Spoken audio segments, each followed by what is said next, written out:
Wow, that took a while. Hi, hello, to anyone watching this. Fine viewers, anyone watching this. This is a game that was arranged through the Gauntlet, which is a community on the internet gets together and plays, tabletop role-playing games. Very cool ones, story games, indie games, OSR games, all that fun stuff. You can find them at gauntlet-rpg.com. Link down below as always. You'll find their quite busy blog, their quite busy forums, their monthly zine that has supplements and original games in itself, their podcasting network, and of course the Hangouts calendar through which this game is arranged. This is part 3 of 4, and our in the second part of what I'm calling a Mecha monthly series, where we're going through like some very cool in development role playing games all about piloting giant mechs and sorry, I just got distracted by the chat there. Yes, I did just shave. So last month we did Armor S Tier by Briar Sovereign. This month we're doing Hilt and Blade by Darren Brox, which is all about emotions and feelings, teenagers being forced to pilot weapons of war to save humanity, pressure put on them that they probably shouldn't have, all that fun stuff. Before we get into the characters in the game itself, it's kind of me, their players, as always. As you notice, we're missing one person, and we will be saying goodbye to another person today, and we'll miss them because they're fab.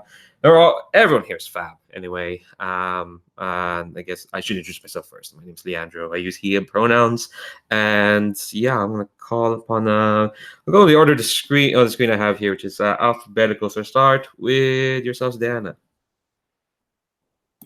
Hello, as I go by Diana Moon Online, I use she, her, and I will be playing Carina de la Cruz, who is a psychic adept, who has a very pretty ethereal looking blade and seems to have a split personality based on last episode. But that's due to things going on in the background. And that's me. Cool. Up next, Robert. Would you introduce yourself? Hi, I'm Rob. I use he/him pronouns, and I'm playing Rain Ogata, who's a traumatized survivor of one of the earlier monster attacks, and is just trying to make sure something bad doesn't happen to anybody else. And Godspeed to Rain to to try and do that. And last but not the least, Tony. Introduce yourself. Yeah, I'm Tony. I use he/him pronouns. I'm playing the character of Benjen, who is an artist, and he's piloting a hilt that he during this encounter he recently delimited. So and I'll go into more detail about the actual delimiting move because I had a more time to think about it. But to control his mech, he uses all sorts of spatial manipulation because he's a hologram artist, tools. So like he has like tablets and holograms, and so like he creates art, and it's a way of communicating and executing some of the commands that his mech does. So it's a very, I don't know, computationally heavy mech. We'll just put it that way. So it's a giant bulky computer and it's slow, but it has cool powers. Yeah, cool powers that hopefully are in control for this fight. It's going to be a big one. Before we kind of get into the fight, let's talk about safety first. Just want to remind folks of what we have to make sure that we are playing in a comfortable environment. That's the most important part. Sorry, Ant just started crawling up my screen. There's nothing there to eat, Ant. You're just gonna get burned. Anyway, so we have lines and veils. Basically, lines are things that can happen in fiction. No, they can't happen in fiction. What? Oh, ew, whoa! Why did I say that? Wow, that Ant really confused me. Okay, no, lines, things that can't happen in fiction. Holy crap! Wow. Oh, I feel bad. Why should I be doing this? God. Yeah, I should. I feel like I should stop. That was a dereliction of my duty. Lines are things that won't happen in fiction. They, like as the name implies, they won't be crossed. Like it's just no, we're not doing that. I need a minute. So bad. Okay, and veils. Veils. Sorry, I should be serious now. Okay. Veils are things that can happen in fiction, but yeah, we're not going to focus on it. As the parlance goes, we'll be throwing a veil over them. So like it can happen, but we're not going to concentrate on it. We're also using script change, which is a safety tool written by Prebo Sheldon. There'll be a link down below. It's fairly new. Basically, it kind of consolidates a lot of tools together into like basically like a couple functions. They're kind of like like a remote control. If I'll go through them anyway. The buttons are in the roll for party that I put in the chat as well, next to the X card button. So basically, you have rewind, which basically like if we go into a scene that's kind of like it gets a bit dicey, or it gets a bit like you get a bit more comfortable, you can ask to rewind and we will like go back and start over. I might ask what we're kind of avoiding, but no one gets the question if the scene is being rewound. You can even like usually if you miss something, or you just ask like say if you miss something, because things could get lost in the conversation. You can ask to pause while we're happening, which basically is kind of like a chance to call for a break. Say if there's an emergency or you need to step away because maybe the scene is getting just a bit more heavy or emotional. You can ask like pause and we can take a breath. We can take a break. You can call that in at any time.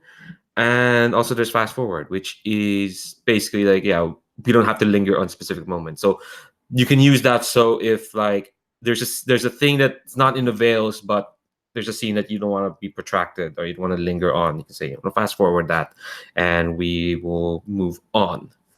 Okay. So quick recap for the big things that happened last session. There was a parade. Y'all did really well. Really well. Ish. Well, some folks did really well. Kinda. That led to a talking down by the docent, where things didn't really go well in front of her. Oh my god, that was amazing. It's like three people having a fight in front of your guardian person who's kind of in charge of you. Yeah, that didn't go too well. A bunch of failed rolls led to an outsider attack. Just to recap again, you're all living in a nice space station, and these outsiders eat gravity and whatnot. And we launched into battle at the end of the last session with your blades. Things aren't going well for one thing because of the amount the blade roll now means you have a 6-tick outsider threat. And I'll go through like the order of what happened when you face this outsider, which I remember is this like weird East Asian dragon-like dragonfly with scaly dragonfly wings, a luminescent glow from it, and a humanoid face. Thanks, Diana. Yeah, and the first thing that happened is Benjen immediately delimited. Wow. Carina going to try and like make a psychic connection with him to like, hey, what's up? What's happening? Rain getting the attention of the outsider and getting blasted with starfire. I think it was laser starfire of some sort. And Mars trying to uppercut the thing and accidentally breaking up a bunch of asteroids. So nice to know that he won't be here to face the consequence of that. So okay. So I think what's gonna happen is these asteroids are Purposely did that. yeah, exactly. Yeah. I think what's gonna happen is the asteroids are coming your way, and because Mars was in a directly in front of them, his blade is gonna be knocked back so hard that he's gonna plummet back to the station. And you think like, okay, man, he can flow back. You're in space. You can't really plummet anywhere because where extra gravity is coming from. Yeah, the thing with outsiders, because they affect the laws of physics and reality in weird ways. So what it looks like is going to happen is Mars looks like is plummeting to the station, and suddenly just stops still in midair, and you can see that it's almost like he's locked in like that second. He's just locked there, and I think I think this might have been part of your briefing, because the thing with this, with the garden, the folks you work for, is apparently a lot of orientation videos and briefings and whatnot, and you know that Mars is locked in a split second, right there, and that kind of locking is contagious. So, so the protocol there is to like, you're one blade down. And I'm gonna go to Benjen because I want to know this delimiting is how this looks. Sure. So I was given the order to attack kind of first, and so just a quick review. I guess at the start of last session he was running some simulations, but what the simulations actually do are they're like a way to duplicate not just the image, but the like electrical atomic patterns of like and subatomic patterns of the entire HILT.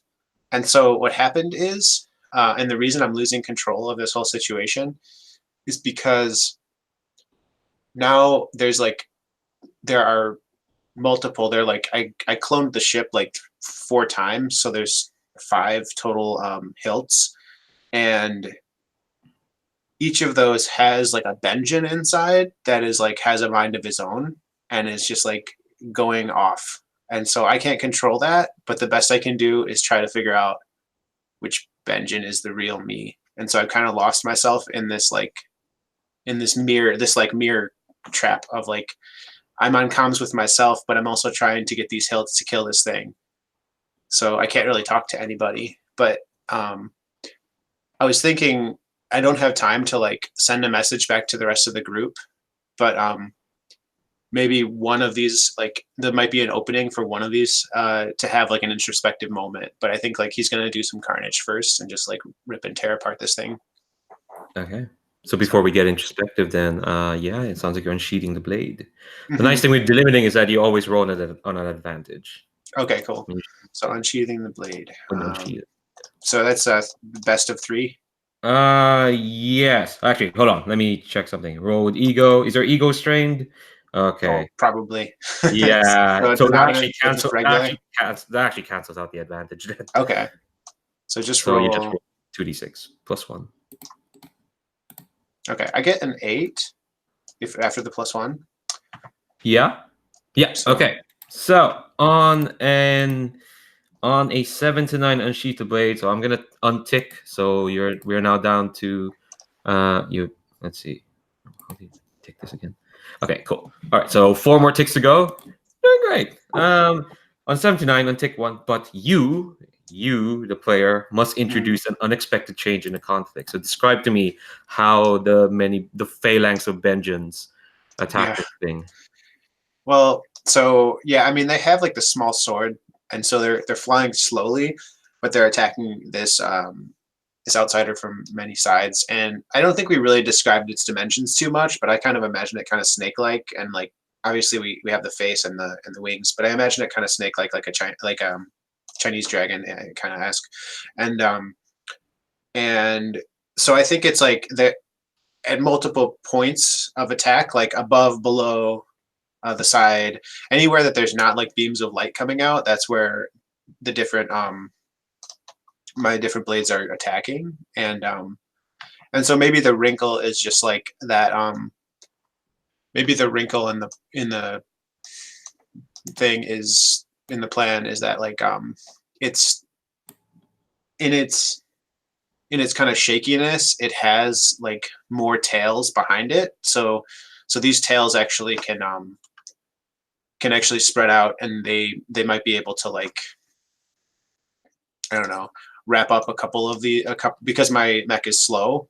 They just kind of entangle a couple of them, and so I don't know.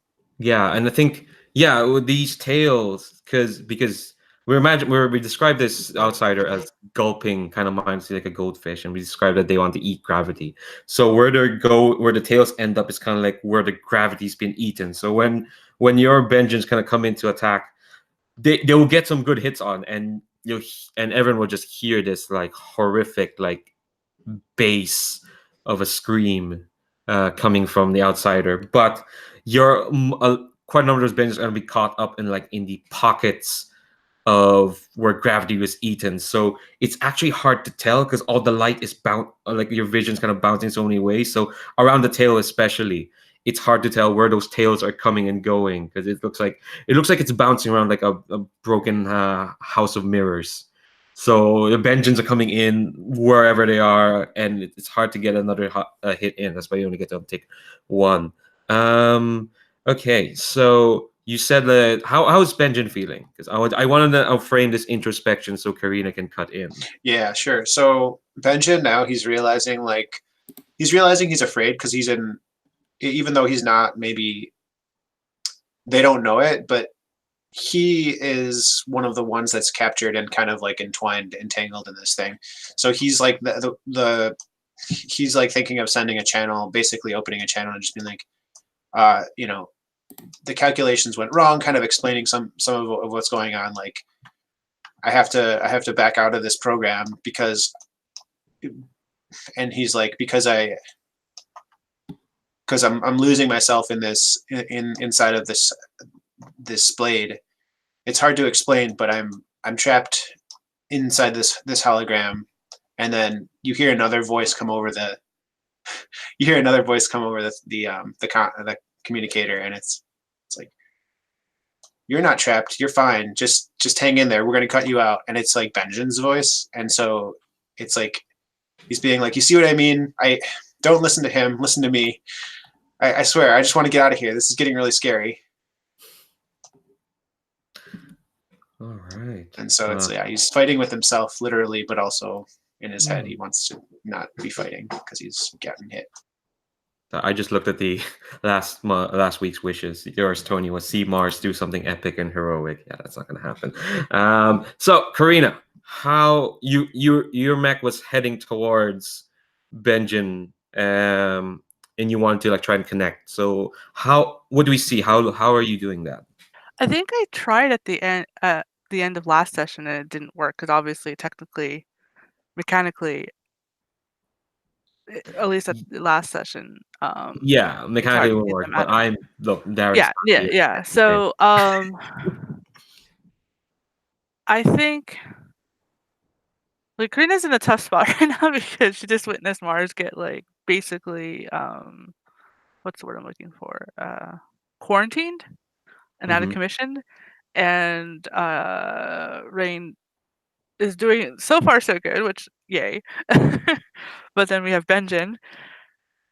So yeah, I think she's gonna try one last time to try to get through to Benjen before doing what must be done, and that's attack the imminent threat, obviously. So she's gonna through her blade, she's gonna amplify her mental powers, which kind of it will technically do what do you call it? A kickback to her, because usually it's not supposed to be meant to be used this way, to try to get through to Ben, and she hopes she's like closest to the real Benjen than one of the fake ones. Okay. Spend a link. So, yeah, and I'll spend my link for that. My last link. Oh dear. Well, the good thing with this reach out move is that each of you can relieve a level.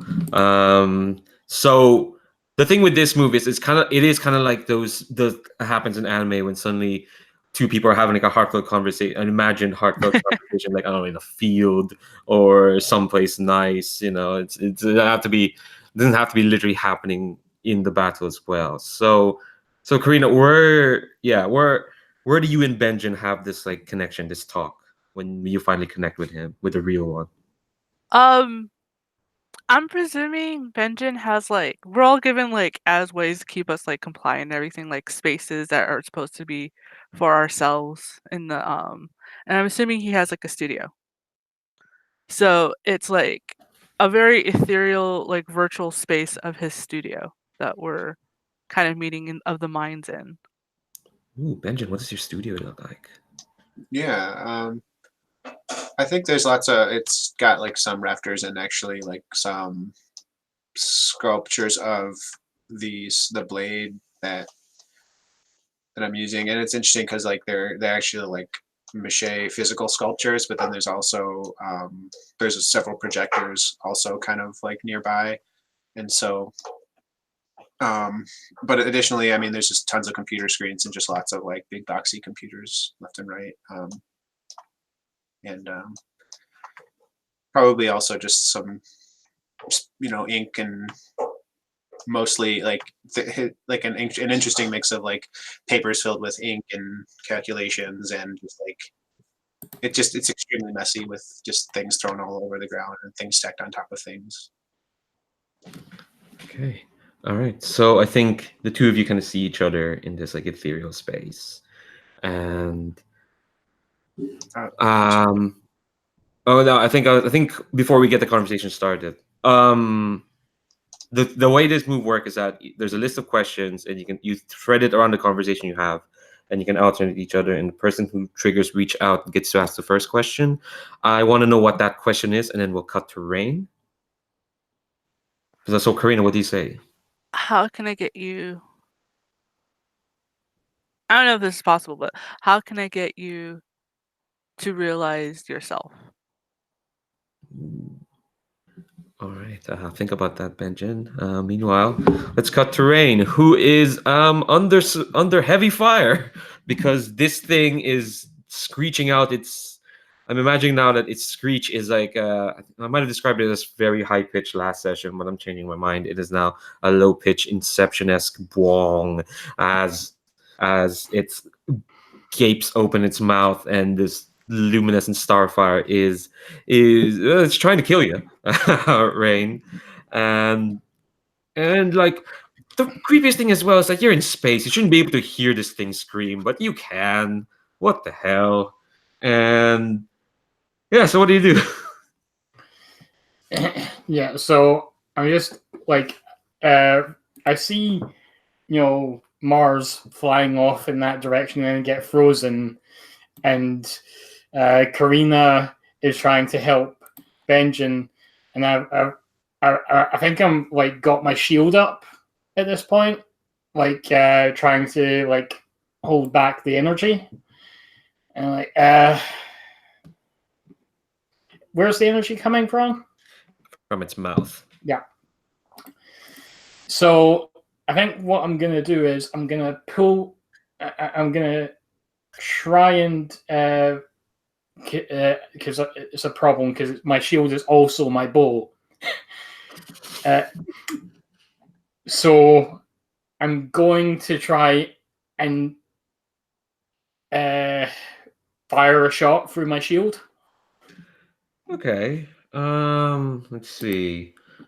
Because you're kind of pinned down, I think this shot is less engaging and more like just trying to like change environment and get it off you. This might be a maneuver. Mm-hmm. Roll plus id.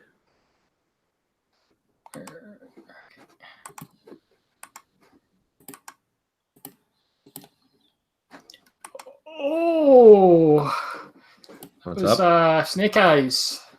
Wow. Okay.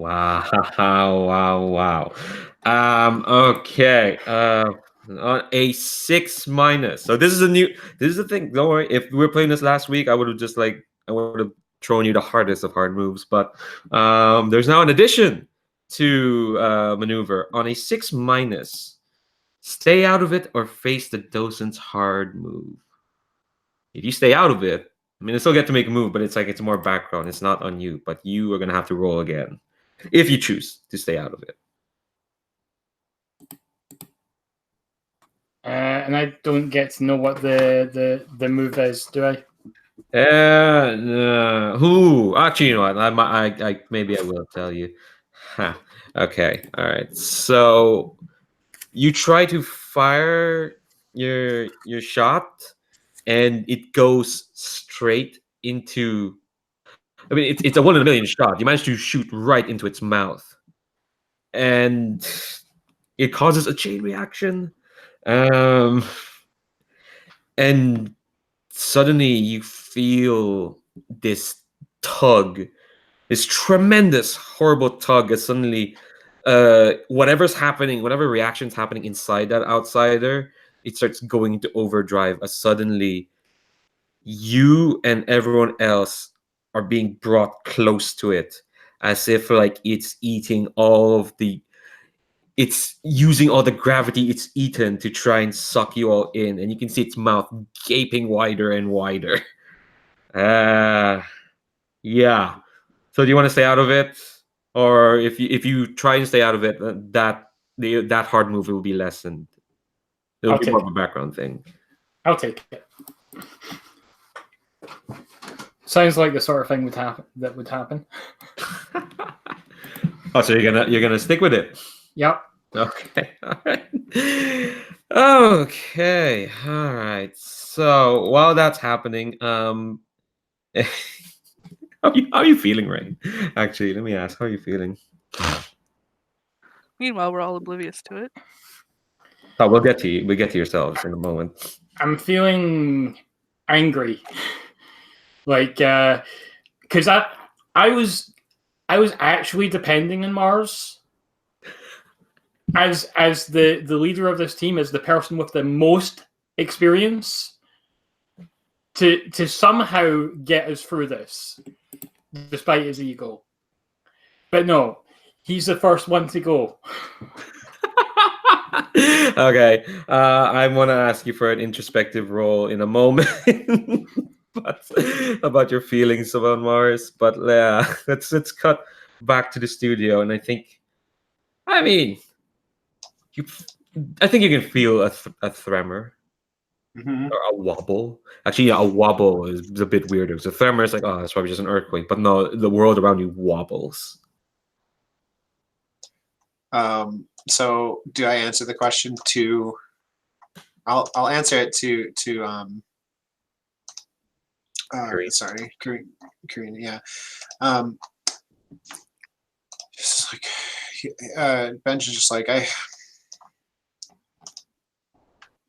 it's like, how do I recognize myself? All I am is this work, right? I've just been buried in it for so long. I don't know. I get lost in it. It just takes on a life of its own. And I kind of like, I'm glancing around, and like there is a view out the window to the beach, because there's these islands on the station. And so I think Benjen's just gonna look up at you like with these like kind of like really sad eyes, and just like, let's go for a walk. Let's go to the water. And I don't know how quickly we get there, because this is a psychic space, but maybe we're like in the water already and we're changed, and it's like I'm maybe already like knee deep in water, and it's just like, this is what I'm missing.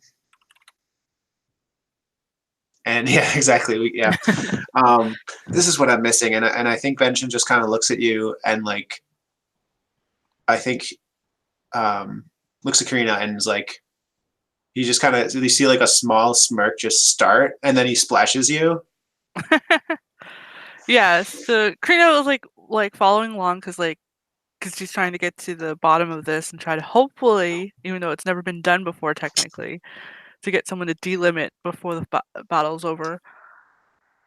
And like she herself is being like, huh, okay, I think I'm starting to finally understand Benjen and everything, and was like super serious and just like and I presume we both automatically had changed into like swimsuit attire and everything.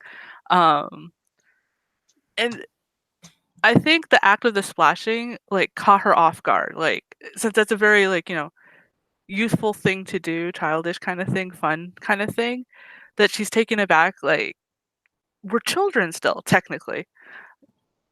And she kind of like gives like a nervous laugh. It's like, I get it. And then she splashes you back. Like, I think that is awesome, because I think that the splash that he gets will probably be like something like a cold splash of water to like wake him up, to like check his reality, and to like the one that is the real one, we might feel that,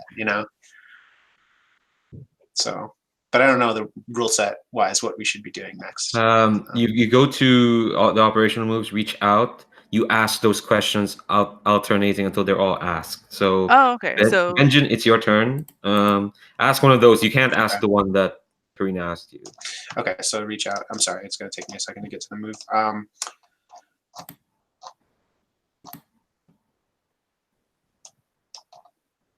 Yeah.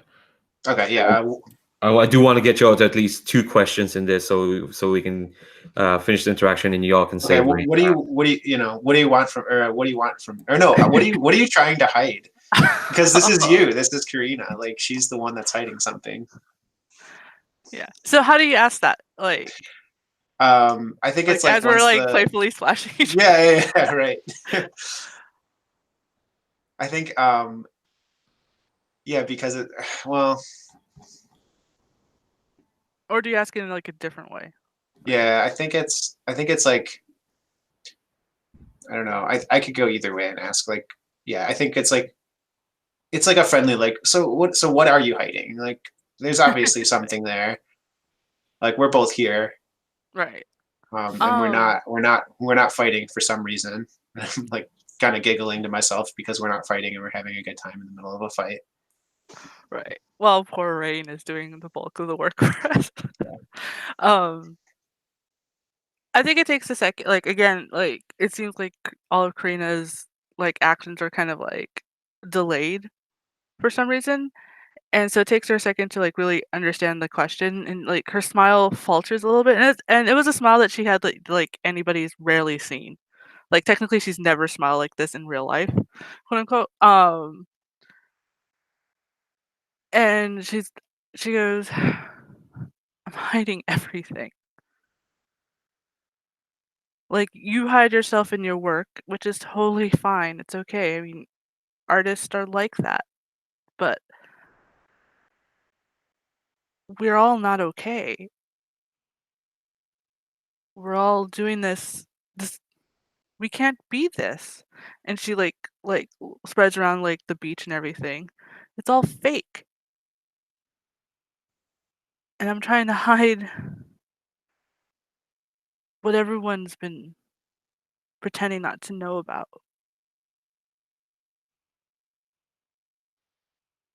And I think at that moment she like turns and like starts slowly walking towards the sandy beach again.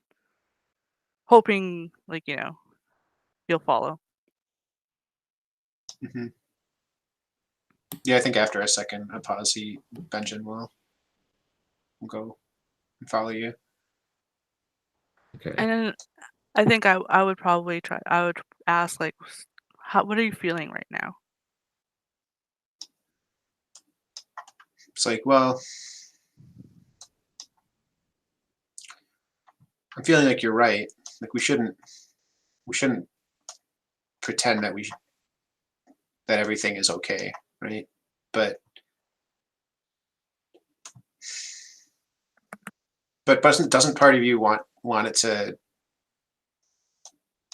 want to fix it? I mean, isn't that why we're working, and isn't that why we're lying and hiding and being trained? Is that there has to be some way out of it, and that's what we're hoping for. And so I guess I'm feeling optimistic. But I guess I can't save things if I'm here on this fake beach. I have to get back, and we have to fight this thing. Yeah, we have to fight this thing so So that maybe one day us, and once again she like swirls around like the beach in the water, me can be real.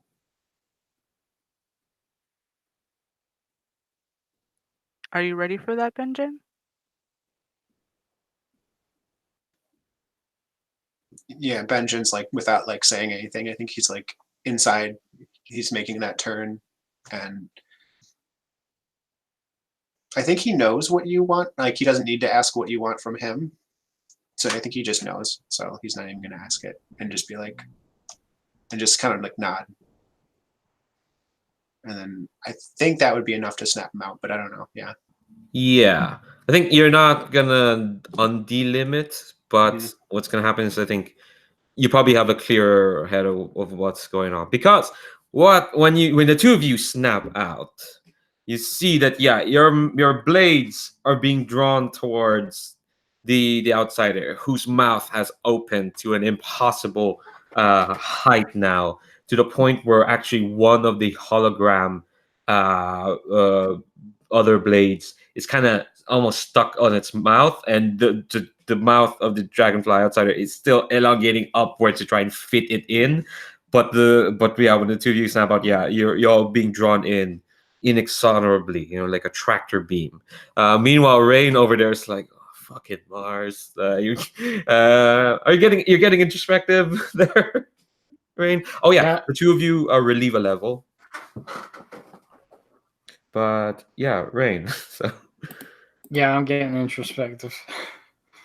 sadly, I don't know if anyone wants to reach out to that, but if only Mars was here, then the party dynamic would be lopsided. I sadly have no more links. Okay. Reroll. Come on. Super ego. I'm Get plus just one. having trouble selecting the second dice. Oh. All right. That's an 8. It rerolled anyway. Yep. And I think I've got Super Ego 1. Yep. So yeah, you're right. Okay, so on a 79, strain a level or tell someone what's going on, about what's going on, and there are two who are still in the fight are still in it. As in, like, you can kind of come to contact with at least Carina. I think Benjen's blade is still freaking out a bit, but yeah, you can either strain a level or tell people what's going on with you.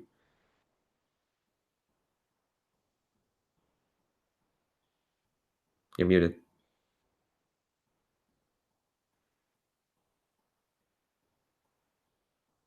Rob, you're muted. So yeah. So if you're straining a level, that means you're at disadvantage when Yes. using it. When you roll that level. Okay. I think I will strain id. Okay. Okay. So, sorry, I'm in a different tab now. Okay, so you're probably cursing Mars under your breath as the three of you are kind of dragged in. I think I'm gonna go back to Benjen because one of your other holograms it's in its mouth, but you're back in it. You managed to land some hits on this thing, and I think you can even see like some wounds on the wings and cuts on its body. But some of your blade holograms are caught up in the distortions caused by the tails. One of them is about to be eaten. What do you do? Let's see. So I think he's gonna either maneuver or Well, tell me what you're trying to do. Like, yeah. Good in point. the narrative. Yeah. So in the narrative, I think he's gonna try to free.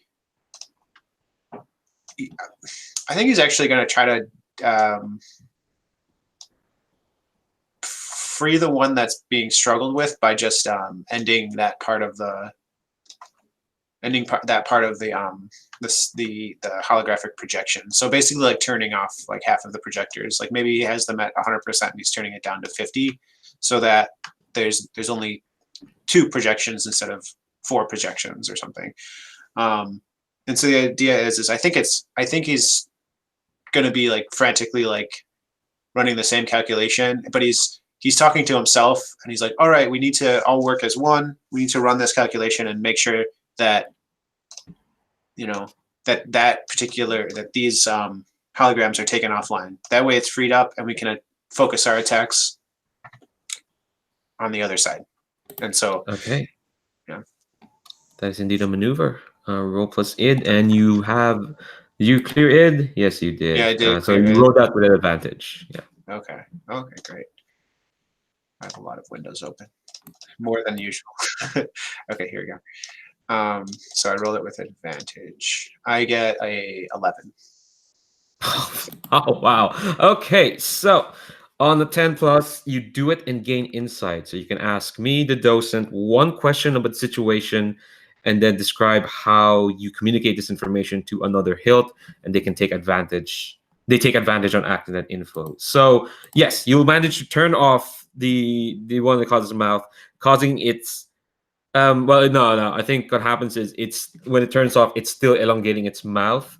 You can see it has this dead blank look in its face, but its mouth is still open. You can see you can feel the heat and distortion of whatever chemical reaction is happening inside its mouth. So yeah, you can ask me a question. Any question? I think the question will be like, where is this? Where is the outsider's vulnerability? Is it in its speed? Is it in a certain location? Is there a place where we can? This is more than one question, but yeah, what do I discover that might be a vulnerability that could be turned against it?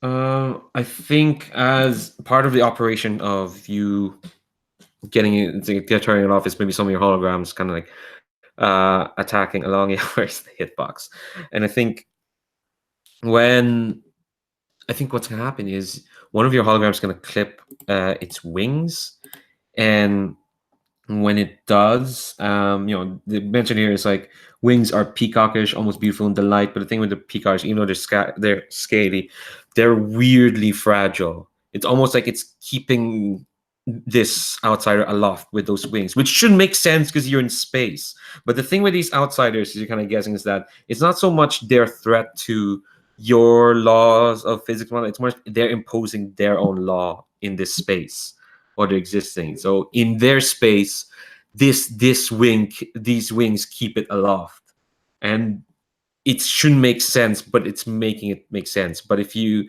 notice that you clip some of the wings, and it just wriggles, and again that horrible bass scream that shouldn't be happening in space calls out again. And you can tell, those wings look fragile, and that's what they are. So how do you communicate this info to maybe someone you just had a psychic connection with? I don't know. Maybe there's a little bit of that. Yeah, I guess I let Carina know by the radio that like, okay, it seems like my it's just me in here now, but there's the wings. I learned from the hologram on the inside that the wings are a vulnerable place. So if you hit it there, it'll definitely do some damage. Okay. Carina says like in relief, like, okay, we didn't lose him. We didn't lose 2 fucking blades in one go. Good. Like, and this is her internal monologue. She immediately like will tell Rain that too. Like, and I think she doesn't realize she's doing it, but she did it psychically instead of through the radio. I'm gonna say, let me reread this move actually. To one other hilt. So only one person can take advantage when acting on this info. Okay. So I can't chain reaction it. No. Dang. Okay, then I want to. So then, can I use that to activate?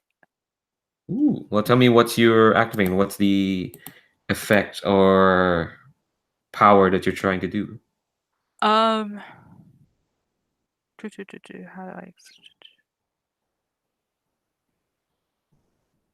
So activate is when you draw on the power of your blade to take control of the battlefield. Yeah. Create an opening. So fictionally, what do you do?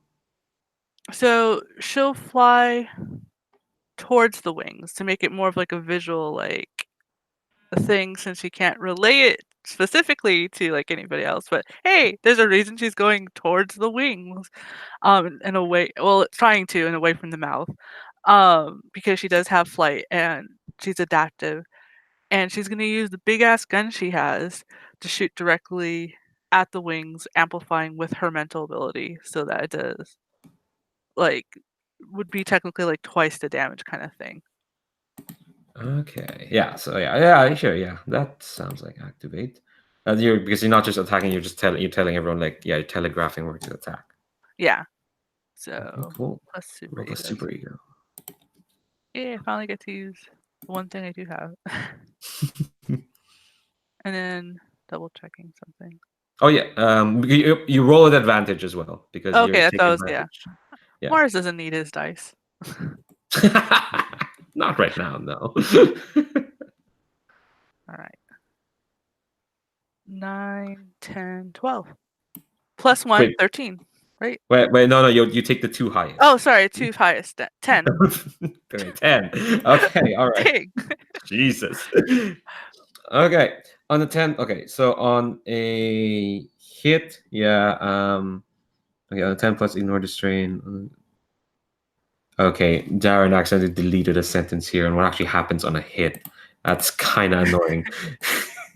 Let me check on the old copy because of this public playtest. Give me a Well, on sec. the 7 and 9, it says eye strain level and yes, everyone okay, takes yeah. advantage. So Okay, there we go. next time to unsheath. So on a 10 plus, I could take ignore the strain, but so everyone takes advantage next time to unsheath. Okay, cool. All right. So yes, I think yeah, your gunfire doesn't exactly like singe the wings, but it hits it close enough that Rain you can see, yeah, the outsider like immediately it's wide open mouth. Yeah. Wide open mouth just suddenly just snaps back into normal shape in an almost cartoonish way. Like, wait, it shouldn't go back to its original shape just like that. And it's almost like it's trying to curl its wings away as it kind of wriggles, undulates. That's a good word. Kind of in the direction away from the space station. But Rain, yeah, you see what's being signaled to you. Okay, so I would like to switch to bow mode and start just volley of fire at the other wing. Cool. Robust ego. And you're another. Okay, so I'll roll these and then I'll add another dice. Just take one of Mars's. Sure.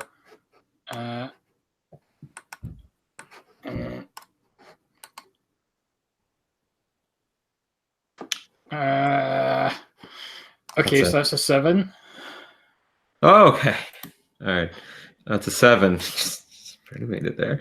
On a 7. Oh wait, no, it's ego, so it's it's just a 6. Oh, okay. All right. Okay. Teamwork. Yeah. You did it there. But on the 6 minus, untick none, and the docent introduces an unexpected change in the conflict. Let's take a break. Let's take 10. And we'll see where we are. So this is where the eye catch comes in, and you get the pithy slogan of whatever nonsense philosophy that this episode of Evangelion is trying to tell you. But yeah, 10 minutes, and then we'll be back.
Oh, I just shave because I need to learn how to just trim. And for various honestly, the main thing is just allergy related. I always find like when my beard gets to what my dad calls biblical status, that's when I don't know, I just start sneezing a lot more. So I just figured, okay, this hair is just collecting, I don't know, allergens or whatever, and it doesn't feel great.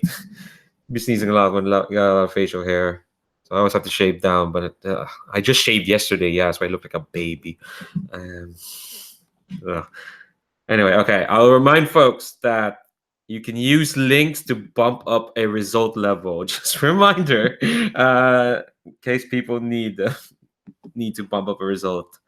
I know you don't have that many links, but use them wisely. I'll say right now, my not my main issue, but like a thing I noticed in the other game is that I'm the only one who ever spends links, and somehow my character's the antisocial one, apparently. Everyone else is like, oh, we're here, we're working for what's the name of the group there? Vanguard, that's what we do. And mine was like, no, I want to be a kid. I want to go to the arcade. Fuck off. And I'm the only one who spends links on them. So just a reminder. That's kind of what links does. That at least the most immediate like mechanical benefit is to bump up a result from like say from a 6 minus to a 7 to 9. But I guess we're gonna stick with the 6 minus. Okay. You can also spend a link on yourself as well. The one time someone spent a link that wasn't me, it was to bump my 10 plus to a 12 so I can delimit. So thanks a lot. I didn't know you could use it to bump other people's rolls. Oh yeah, you can totally use it on other people's rolls. Yeah, if it is your squad mate, use one link to shift a result one step up or down. If it's your squad mates, you are necessarily entangled in the move. Interesting. Yeah. That's pretty cool. Yeah, so keep that in mind. But I guess we're gonna stick with this 6 minus for the moment. So you tick none, and the docent gets to introduce an unexpected change. Okay.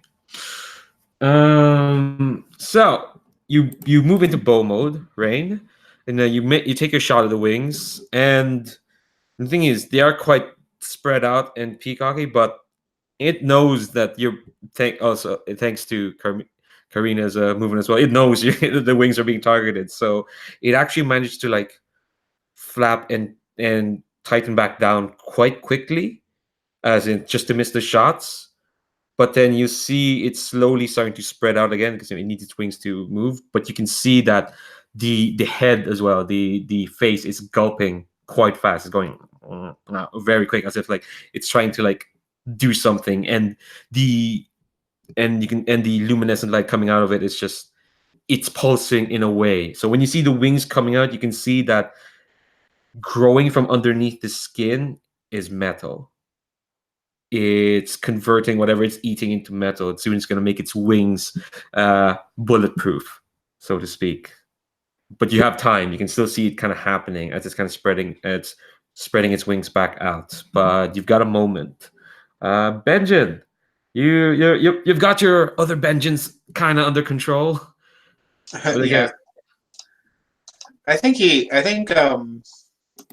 I mean, even though this, I think we're still in the time for offensive. Honestly, I think that we uncheating them. I mean, I think honestly with the 3 remaining mechs I have, or 2 plus the one I'm in, I just want to like. I think I'm just basically going to go for like a more of a coordinated attack where it's like just on the wings directly. Okay. I'm like, this is probably what I'll think to myself. This is probably what Mars would want me to do. Take the front. Yeah. Okay. Roll with advantage. Roll plus ego. Okay. Yes, I have. All right. I get a 12. Nah. Wait. What? Right with advantage. Yeah. Oh. No, with advantage, and then I have an ego. Oh yeah, ego. Shit. So does that mean I have a +1 to ego as well? Yeah. Shit. Okay, so on a 12 plus, untick 2. So what does this attack look like? I mean, it's a flurry of blades, though I can't say that my character is slow and loud, so it's a gradual flurry of blades where like Well, the thing is, it can look like a flurry because there's more than one of them. there's more than one of them, exactly. So they're just tacking on 3 different sides, you know, like kind of they go in the flying V pattern, and then the one in the front is kind of just like cleaving an opening in some of the tentacles that are coming out to defend it, and then the other 2 are just kind of going in and just wreaking havoc on the mech is like a giant, disproportionately large, like almost like plate mail armor mech that has kind of small arms and then a sword. So the sword is only it's like a short sword or a broadsword, and so it's just kind of like a hacking and hacking away at these wings, and it's very like I think that probably the humming reaction out of this thing is just like with each cleave you're hearing it kind of like reverberate in each of your blades, and it's just like it's kind of sounding like it's taking a great deal of pain,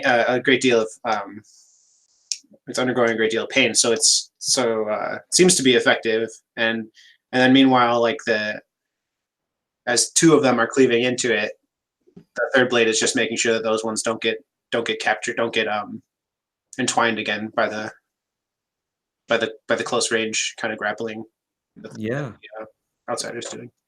Yeah, I think you've got it. You're pinning it on its side, and its head's kind of bobbing back and forth, and it's like belching out literal flames now. I think. Oh no! It's belching out the shape of flames, but for some reason it has the texture of space. So it's like it's belching out like stars in darkness. But it's like it's writhing in pain anyway. You've got it like pinned down. Still 2 more ticks to go. Carina, what do you do? I am going to unsheath my blade and attack. Yeah. Help us, ego. Tabs. Stupid tabs. And do I get myself an advantage also? No. No. Okay. No, you already gave away that advantage. Okay. Just making sure. Terrain and. So 8, because I think 8. Okay. All right. Cool. On a 79 on tick 1, but you must introduce unexpected change. It has to be an unexpected change not in our favor, correct? Or is it in our favor? I can't be in your favor. No, we can't. Darn. It has to be unexpected. I mean, I guess it doesn't say unexpectedly beneficial, but I don't think that's in the unexpected. Fine, since we don't have Mars to tell us either way, because he's stuck playing Sleeping Beauty apparently. I think so. When you were describing earlier with the tails, they're locked into like place, like they're not moving, or I think Benjen is keeping keeping the tails busy. So I guess it would be one of the tails breaks free and tries to swipe at us. Ooh. Oh, okay, yeah. The tails breaks free, and it's trying to swipe at probably Rain. And Poor Rain. Yeah, poor Rain. And it's wriggling really hard in the in space, and you can kind of feel like there's like a luminescent light connecting the 2, and you can see kind of like the lights is a bit it's a bit dim on this small tail, but you can see something like on the edge of it, something kind of trying to grow out. But there's no consequence for that yet. not yet. Rain, what do you do? You've got this dead to rights almost. Okay, so the wings haven't fully, covered up yet. No. Okay, so I'm gonna just fly in close and swipe at it with my prehensile tail, which is sort of bladed. Okay. All right. Tail whip. Ropa's ego. All right.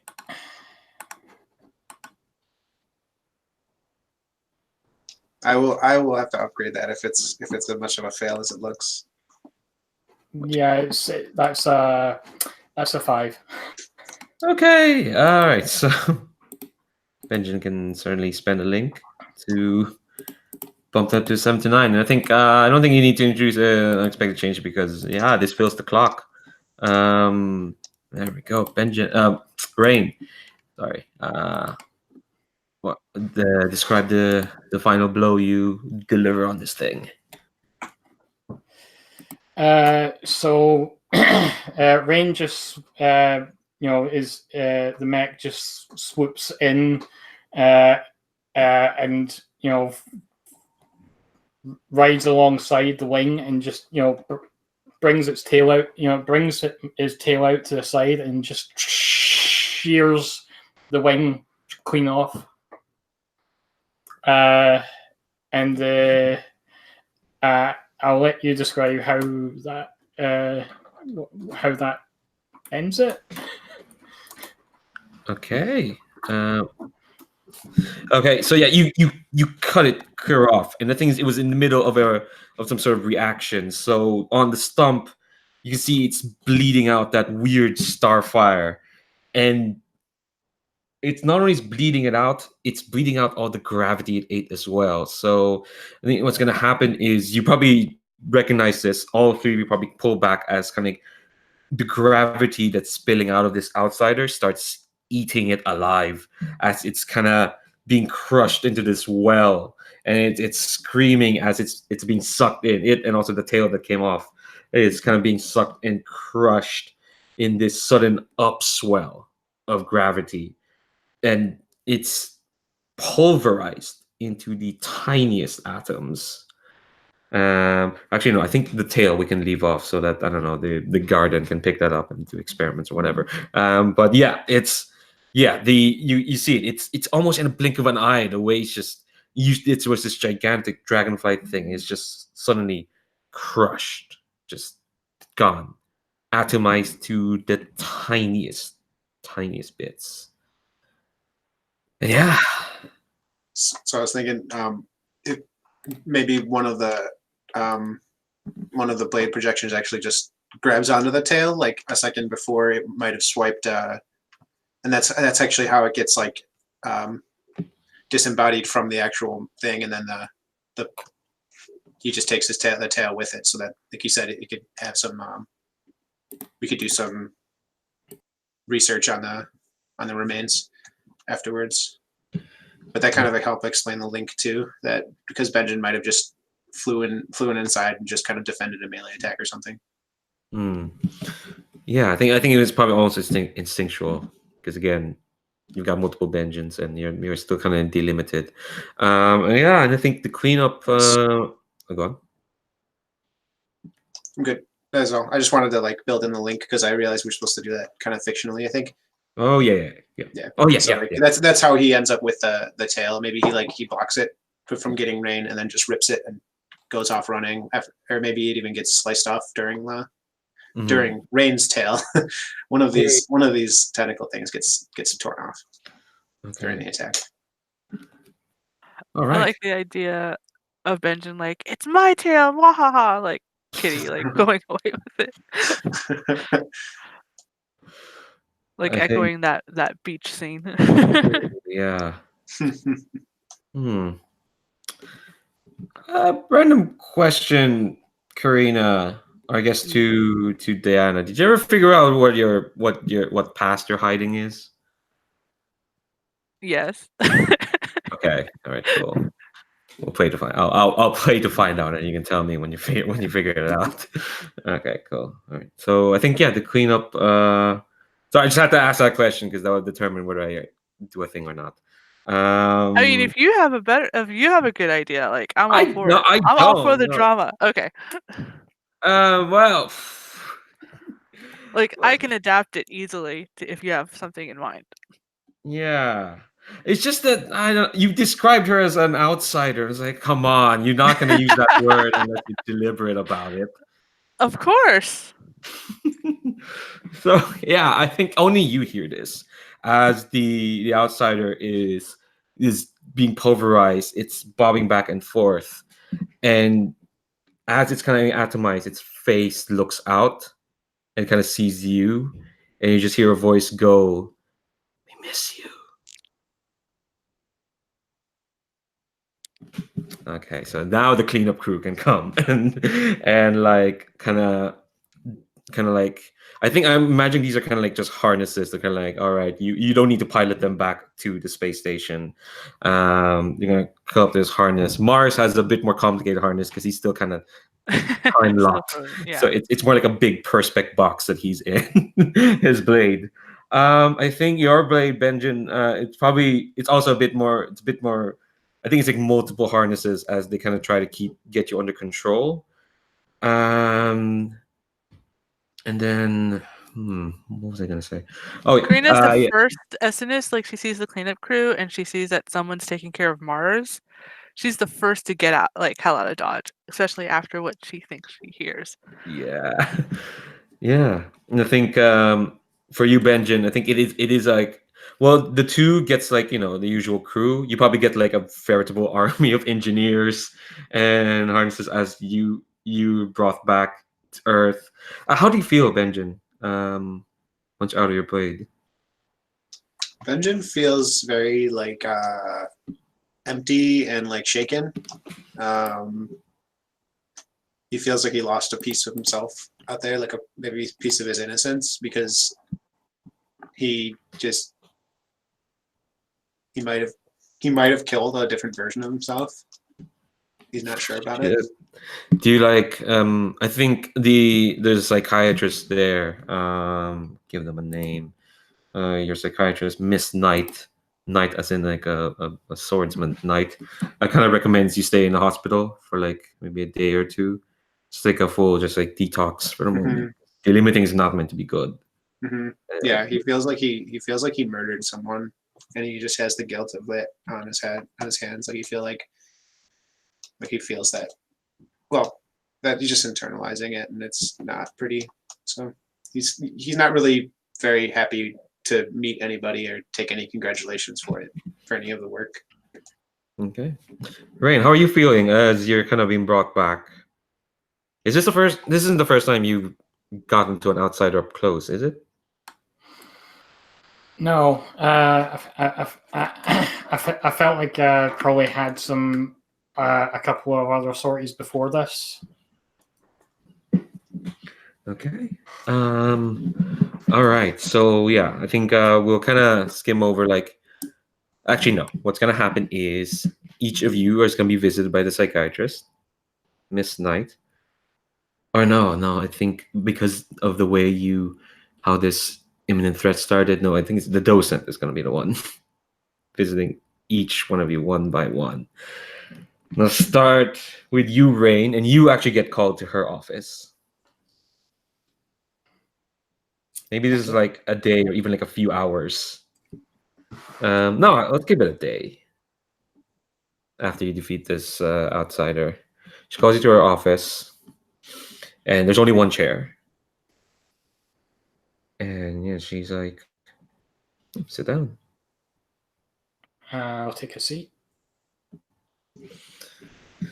How are you feeling, Rain?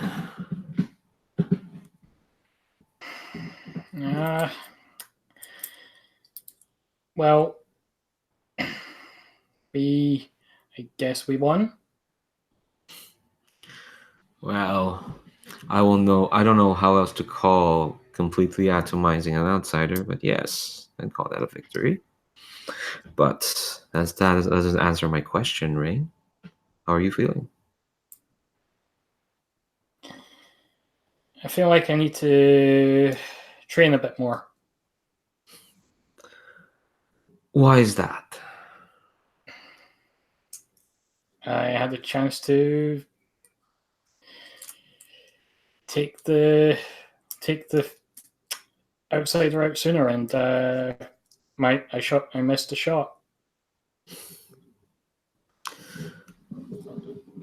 Well, whatever happens in the battlefield happens in the battlefield, and I will say training only ever slightly improves your chances. After all, Mars was probably the most highly trained of your squad, and he got an unlucky he got an unlucky hit.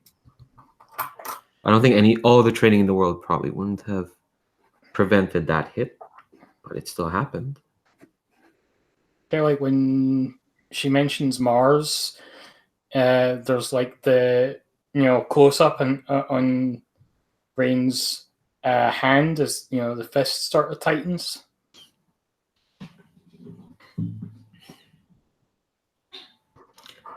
Nevertheless, you performed quite well in that fight, regarding all the circumstances.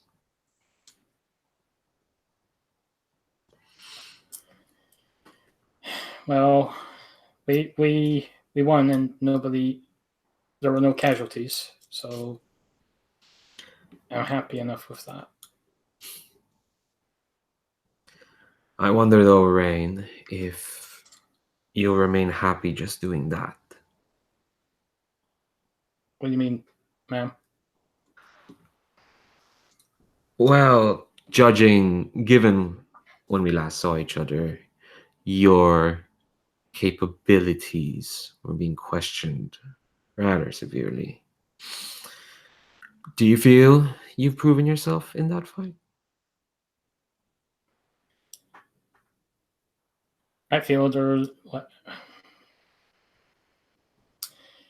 I may not have the experience of Mars, but I feel like I can pull my weight.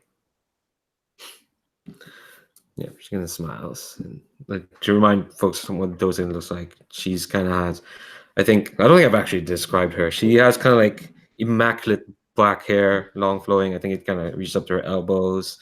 She wears white. She's got these white gloves. She's got this like glass earpiece, kind of eyepiece. Why am I pointing my ear, my eyes? Okay. Yeah, she's got this like freestanding like eyepiece, kind of bring all that. When she kind of like looks at you and kind of, she's kind of like, she's not doing the Gendo pose, but I think she's kind of looking at you and she's kind of like, whenever she looks at people, she's kind of rubbing her wrist a lot. And everyone notices that she has this like antique looking like clockwork watch on her. Looks old. And she says, well, certainly no casualties. Palladium Station thanks you for your service again, Rain. If you keep this up, you might find that new responsibilities may be open to you.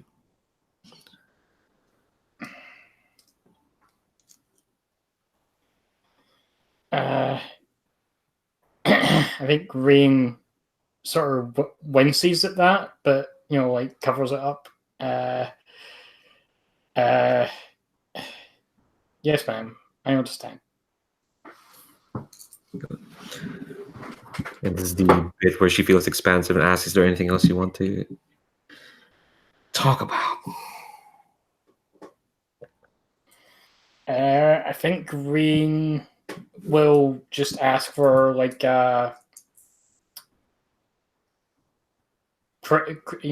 assessment of the his actions and how suggestions on how to improve in future. I think she nods. You actually see like she fiddles something on her watch. It's like just input something, and she says, well, "We'll be sent to you soon." And she kind of nods and at the door. So, Okay. you're dismissed. And I leave. Okay. All right. Carina. I think this time, instead of you coming to her office, she finds you. Where are you Okay. when the docent finds you? That's a good question. I think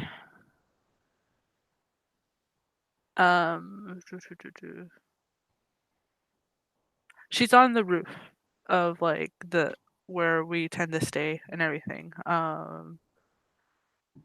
And like on the roof, she has like a couple of things there, like a chair, blankets and pillows. It looks over like the rest of like this particular biome and everything. And so she's there sitting on the edge, just like casually staring off into the direction that would be like where the school is and where like regular people tend to live.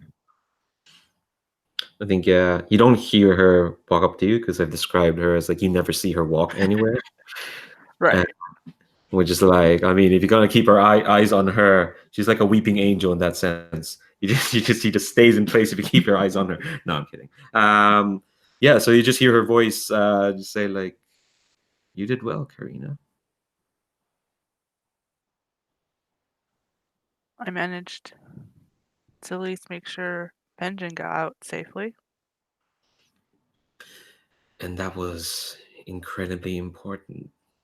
I had hoped your gifts would prove useful in that regard. Still couldn't prevent Mars from getting out of commission. What happened to Mars could have happened to anyone. It's not a mark of his incompetence, more of just the tide of war. A war that's been going on far too long. How do you propose we end it then? You give them back what they wanted. And what do they want, Carina? And Carina, I'm presuming the station or the set of biomes, they kind of like, I forget the word for it, but it still rotates along like the planet. And so she'll look down towards whichever or whatever direction that we're currently facing of the planet. They want their core back, among other things.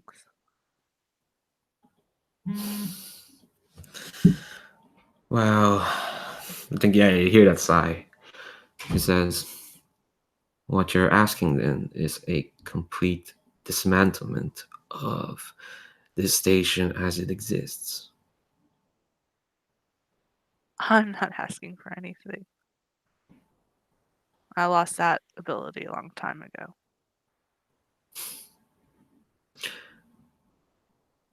So what is it that you want? Not ask, not anything beyond who we work for, who we serve, but you, Carina. What do you want?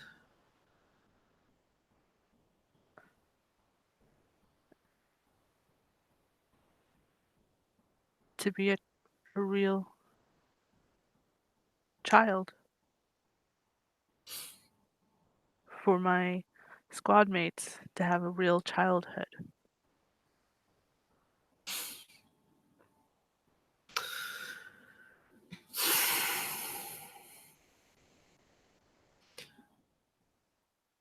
What you're asking, well, where we stand as this station exists, I'm not sure what you're asking for can be attained. It's like it's like rewriting reality. As you can see, it can be done. And what was the reason your government took me?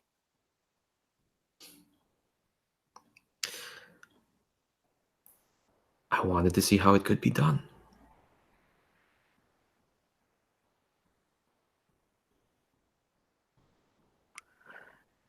She gets up and she's standing like on the ledge. Doesn't turn to look at her. And let's see. Double checking.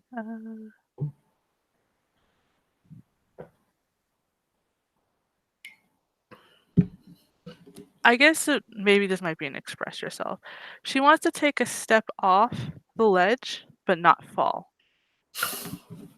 Oh, all right. Okay. Yeah, go ahead. Express yourself. So let's see. What is the name of that song? Express yourself. Yeah, there we go.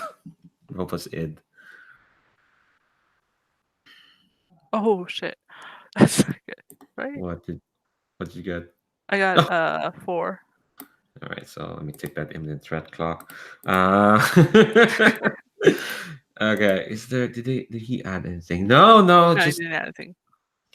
um ooh. I think Let ooh. me strain myself. No, hold on. Oh yeah. Oh yeah. Yeah, that I do. Yeah, I Do might as at well. least. Ooh, I need like a 6 minus risk because otherwise, yeah, it's just a tick. And I think you will try to step off, but for a moment, you feel nothing, as in you're going to fall when you try to step off. But that tingle, that I mentioned this whenever people failed in the last couple sessions, just like that hitch of gravity kind of stops you, and for a moment, yeah, you feel that horrible sensation of plummeting, Mhm. but it stops. You find, yeah, you're standing on you're standing on the air. What do you say? What do you do? I think she's a little speechless because she expected it to be more flawless, obviously, than having that initial scare for a second. Um, how does the docent react? Like, I think that depends on like how she'll respond. I think she sighs. It's a bit of a disappointed sigh, and she says, "Laws can be rewritten, Carina, but you have not yet begun to learn how to do so." Um, that kind of pisses her off a little bit. Uh, I think she after a moment she like tilts her head towards the docent and is like, "No, but you will never be allowed to do this either." And then she goes back on stepping on the ledge, trying to do it as like, "Oh yeah, this is like no big deal for me," kind of thing, and then try to like walk away from the docent. Well, thankfully you do that so you don't see how she moves. Okay, and I think one more scene, and then we'll take another short break, and then we'll wrap up whatever else Benjen wants to do. But yeah, I think you get a visit from in the hospital. You probably wake up. There's a bunch of flowers, some crude holographic greeting cards from your fan club. Um, some like you can probably tell from your practice eye, like, and there's the docent sitting by your bedside.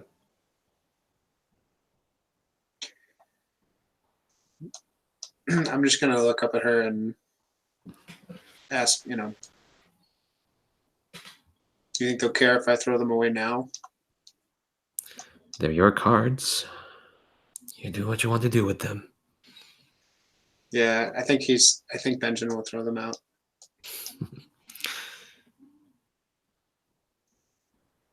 You don't appreciate the attention, then?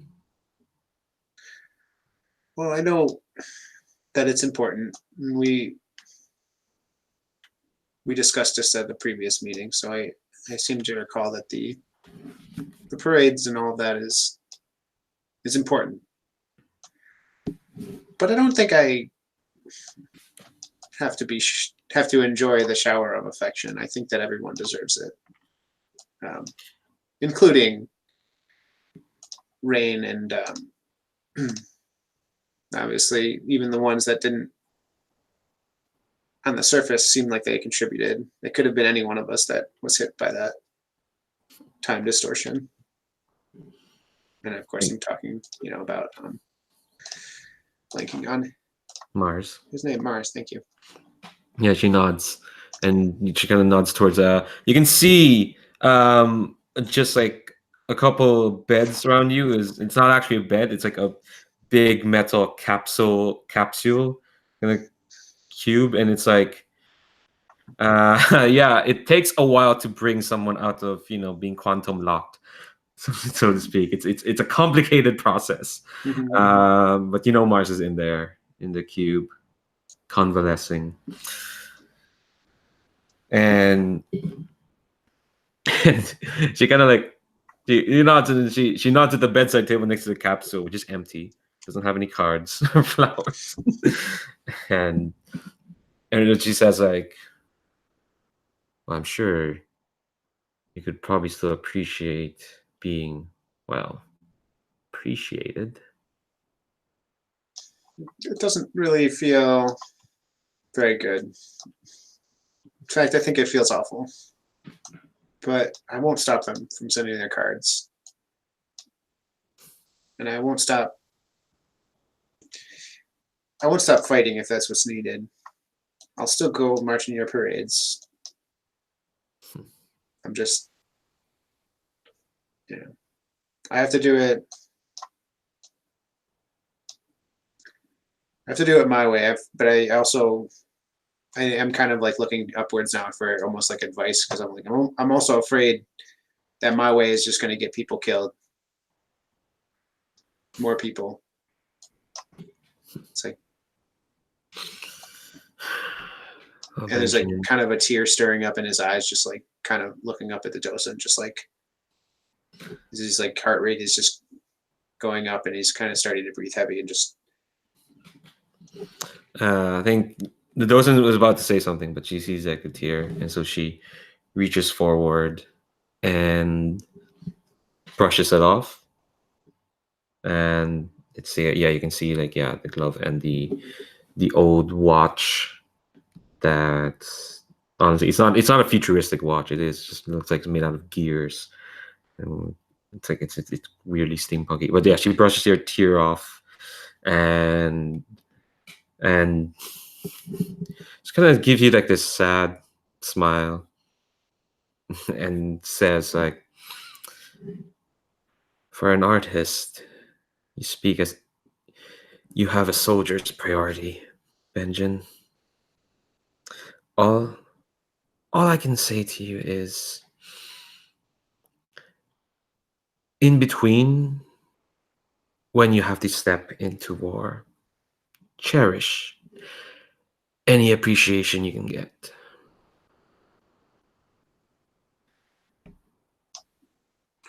So like I suppose you're right. It could go just as easily the other direction, where they don't love you for it.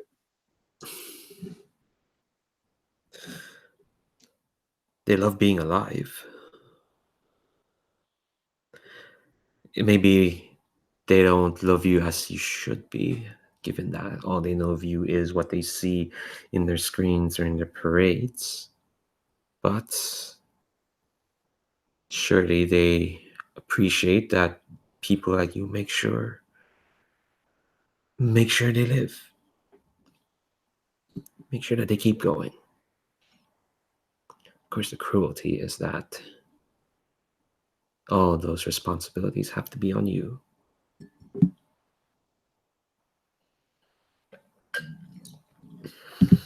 I think now Benjen he's starting to look beyond just like this mission. He's like, how soon will I get to see the data on the outsider?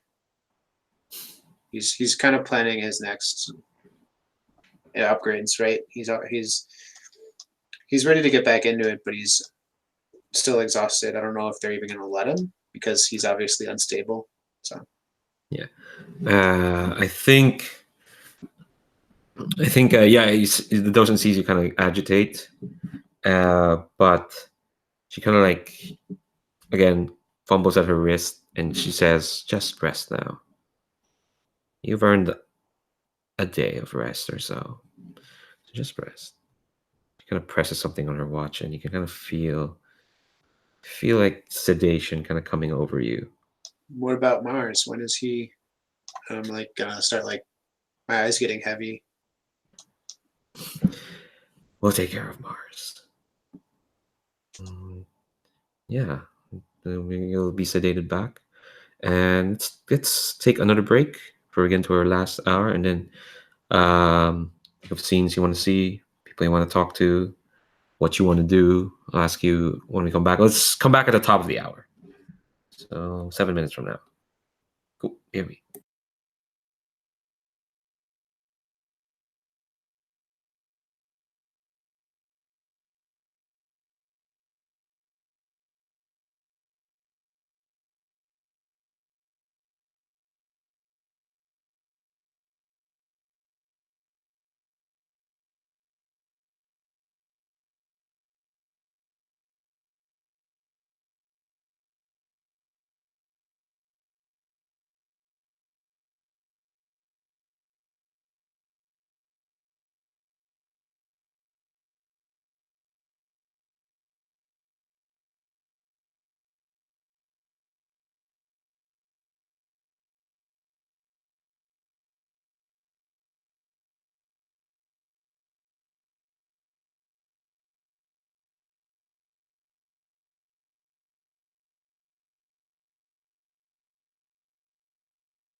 I just realized that Mars and Benjen will never make out again.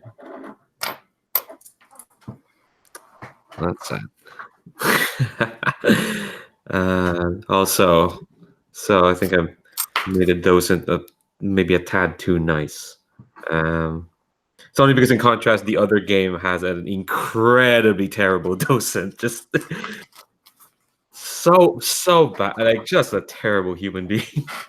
I mean, there's still one more session left. Oh, but true, still a chance. Okay, all right. So Dana, you put in like what you want to see. I definitely want to end with the three of y'all. I need to Yeah. also go on. I think after like the whole thing with the dose and everything, let me get back to the right tab here. I kind of want to do where is it? I want to get introspective before I go see Rain. Seek out Rain. Okay. What are you thinking about, and where are you? What are you doing? I want to go in search of Rain, and while I'm in search of wherever Rain could be, like thinking about the conversation I just had with Dosen about myself, the conversation that I had with Benjen in the fake beach about like hiding everything, and going back to like when Rain had originally asked like, why did you save me, and everything, and Okay. yeah, so thinking about like, and just like what I want to tell Rain after Okay. that fight. Roll plus super ego. Yay. Tab. So 9 plus 1, 10. Nice. So on a 10 plus, you reach some clarity. Narrate a memory somehow related to what's going on.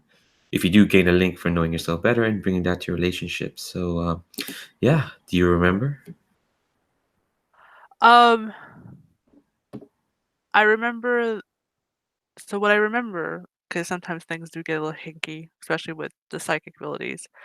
I remember clearly now the Roanoke Station attack, and the reason there was the reason I gave Rain, which was like because to save like your worst saving it, like no one should die from these attacks.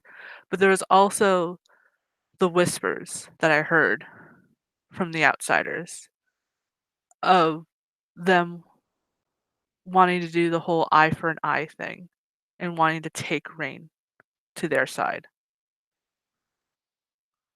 And I needed to stop that from happening. And that's the main reason, like, one of the main reasons I, like, saved Rain and stopped that from happening. And yeah, I feel like this is something Rain needs to know. Okay. Because I think it's been kind of like up until this point, like one of Karina's like orders is to never reveal who you are, like because that'd be bad, and be bad morale and all that good stuff. Right. Take one link. And Yay! so, Rain, where does Carina find you? I think Rain is in the gym.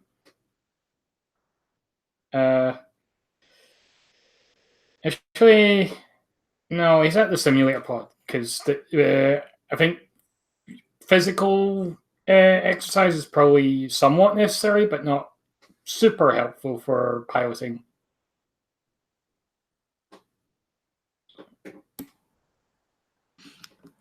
So can people outside communicate with you? Say maybe like as Carina comes to find Rain, he's just got a simulation failed result, and is sort of just stepping out for a break. Question: does Rain tend to do a lot of simulations, or is this kind of like newish territory?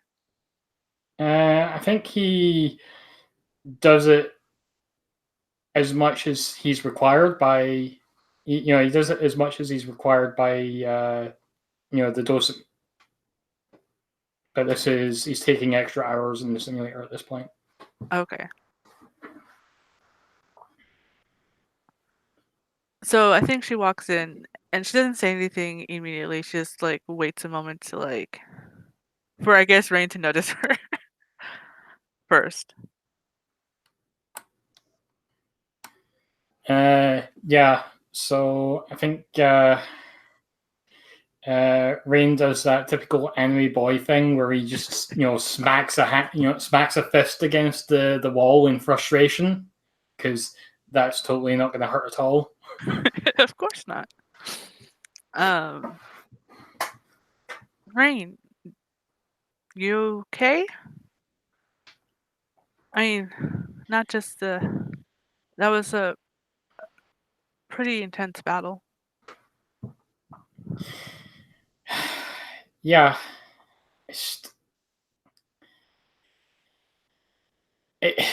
That we were lucky we pulled that back the way we did at the end. I mean, if it wasn't for you taking the brunt of everything while I tried to get through to Benjen, I don't think we would have gotten through it. So I'm gonna get introspective at that, where you say that, and Rain knows you're trying to comfort him, but I just feel like, yeah, I was basically just a punching bag in that fight.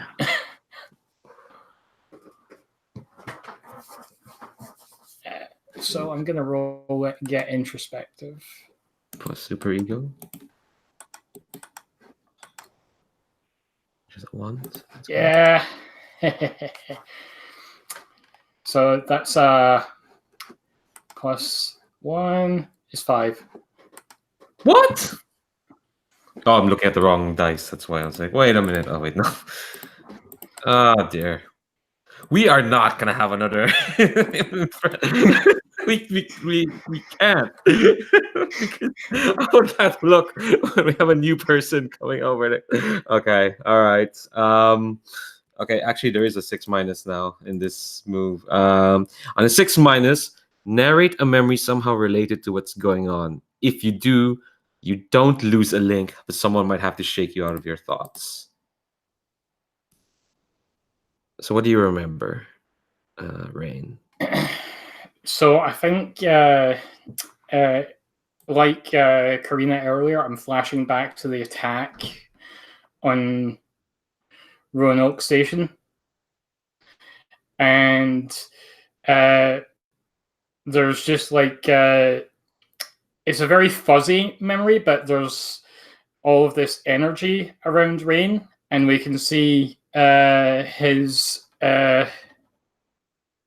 we see him sort of getting this sort of blank expression, almost dead expression in his face, and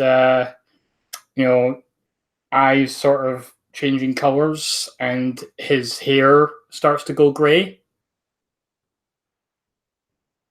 before he hears Carina calling to him in the memory, but also in reality, because Rain's sort of spaced out at the memory. Yeah, I think like while you're getting introspective, like Carina like approaches and then puts like a gentle hand on your shoulder and you're like, Rain, are you okay, Rain? Yeah, I need to do better.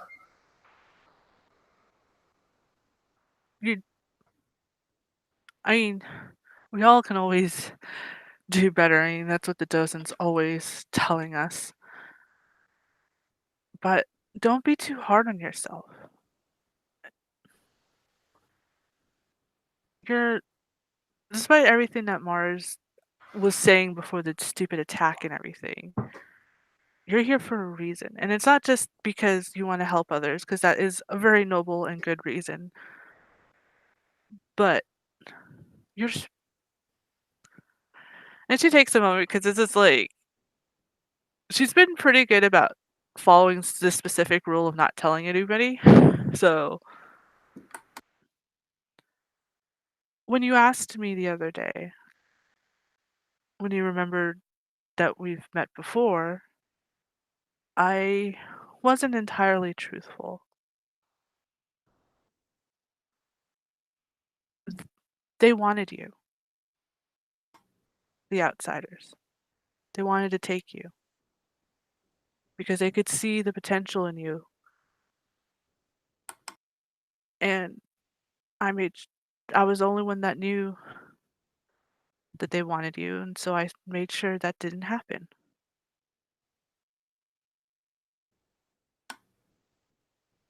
They wanted me.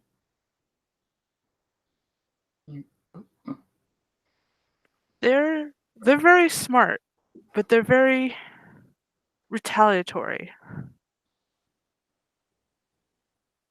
And they wanted to take someone like someone had been taken from them.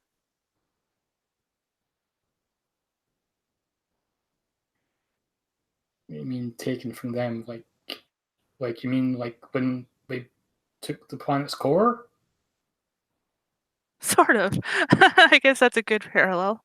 And you take something and you mold it to the way you want it without their consent. Same thing. Yeah. I mean, a child of theirs was taken, and they wanted to take a child of here. And at Roanoke, you were the most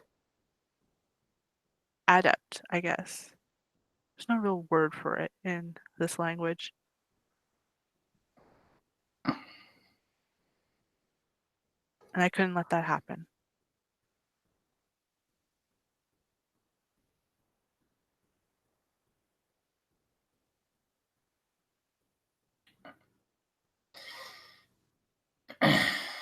So I think Rain isn't quite picking up on what you're implying there. Which makes sense. Carina's a little bit like nervous about this too.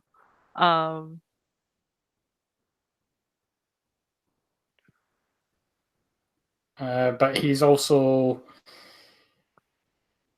incredibly freaked out. Oh no. Thank you.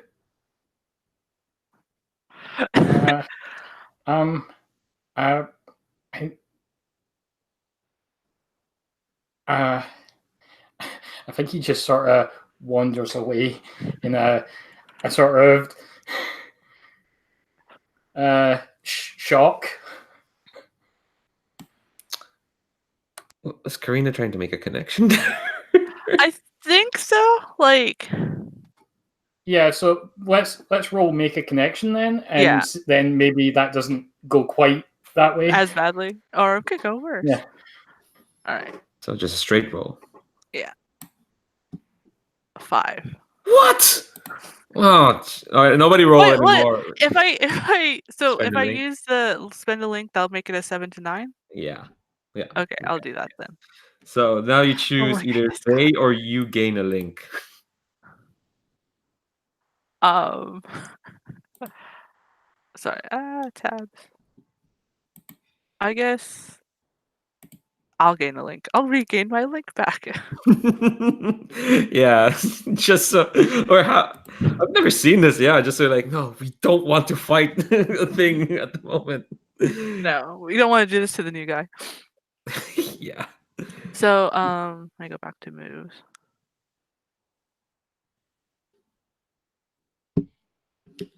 So yeah, do you just let Rain wander off?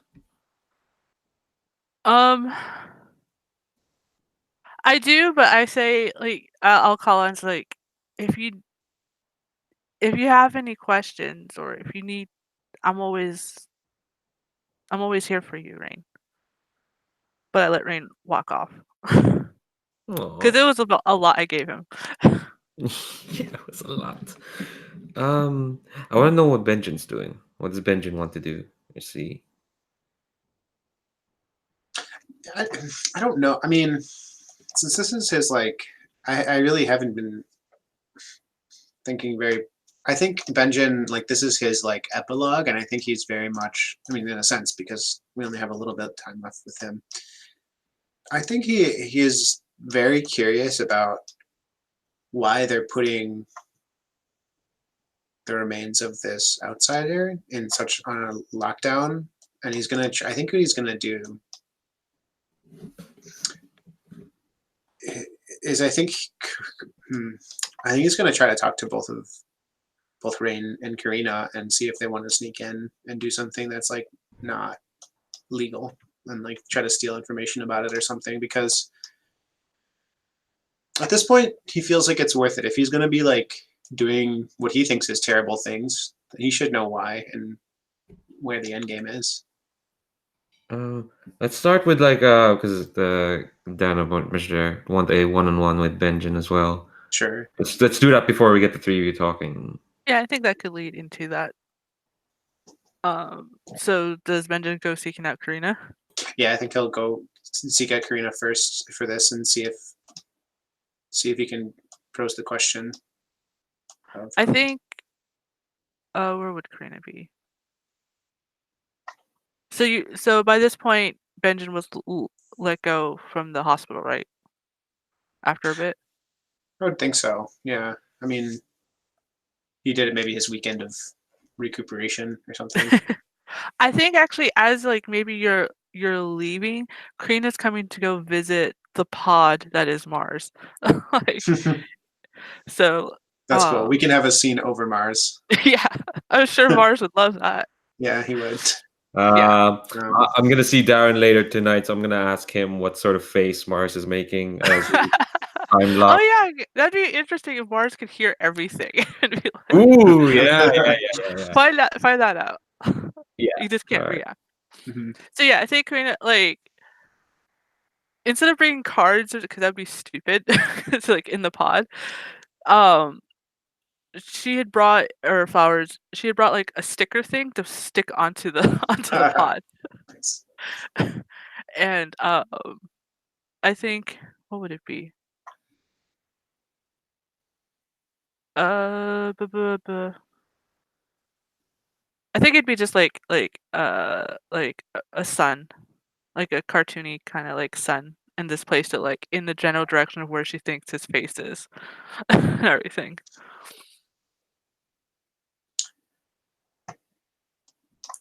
I think I'll take my social cues from Carina again as like it's kind of the thing, and I'll be like, why didn't I think of that? I've been here for many hours staring at that tube.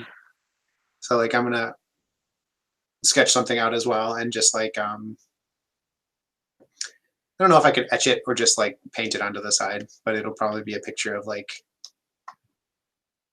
I don't know. I think it might just be like a picture of like my blade and just like giving the heart symbol. Oh my gosh, that's adorable. Yeah, so it's just like, I think she's smiling like as you're doing that, like, and it's almost like the same smile like in the psychic beach, kind of. so that'll probably bring Benjen back to that and be like, thanks for what you did. Thanks for getting me out of that place.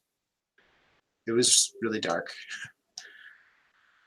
I'm glad I was able to do something. Usually that's not possible, but I guess circumstances, and we didn't have to worry about being pounded by a very scary looking outsider.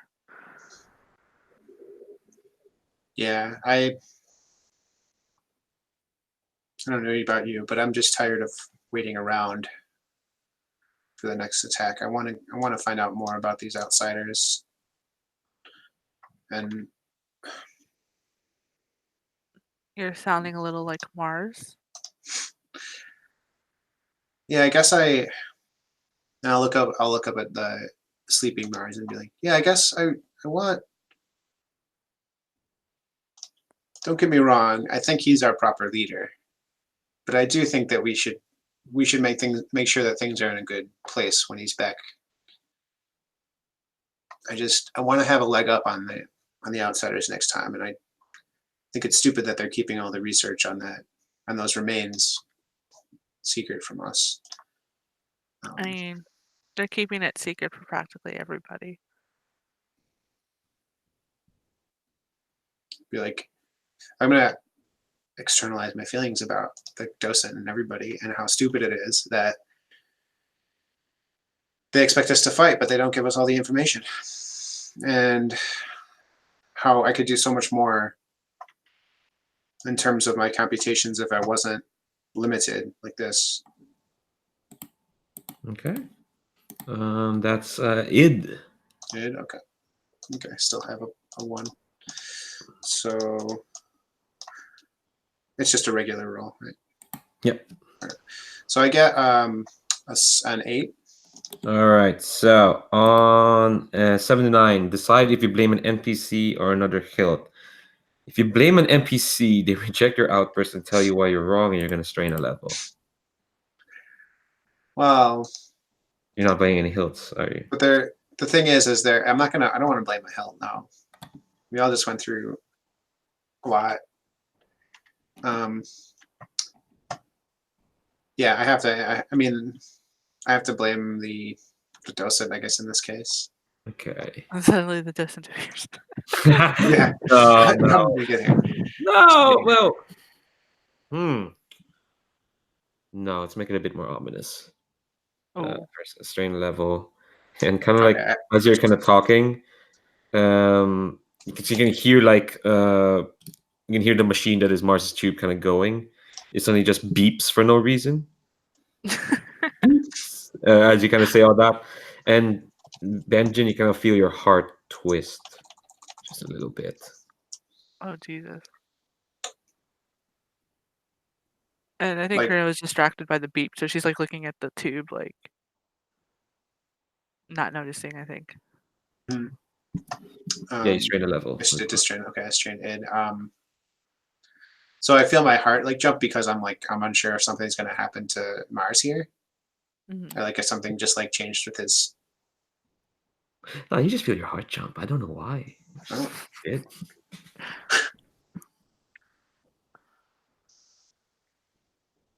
Just okay, go ahead. Oh yeah, so like with the momentary distraction, like Carina then turns and looks back at Benjen. And even though she didn't resolve to tell Benjen, like she only meant to tell like Rain because she felt like he deserved to know. Remember what we talked about on that the beach, right? You Yeah. remember all of that, right? Yeah. Yeah, you're talking about how it's all fake. Right. And I mean, I liked what you had there. I liked the beach. I liked us playing. I mean, it would have been nice if Rain and Mars, maybe Mars, was there. But, and I didn't mean to say what I said to discourage you from that. But you're right. They are hiding a lot. And they're not the only ones hiding. So I Go think ahead. with that, yeah, I think Benjen's like he's not gonna turn on you per se, but he's gonna realize like, well,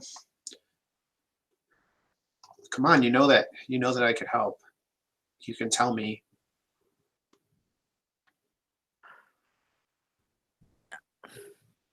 And it takes, like, she gets a little flustered.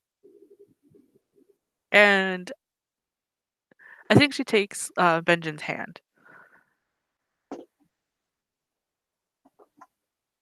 What? It's not a really easy way to say this. But. And she leans in close, like, almost as if, like, to maybe, like, offer, like, a kiss, but, like, she kind of got a little bit aware of like where we are. We're not in a secluded area, and whispers in your ear, like, "I am an outsider."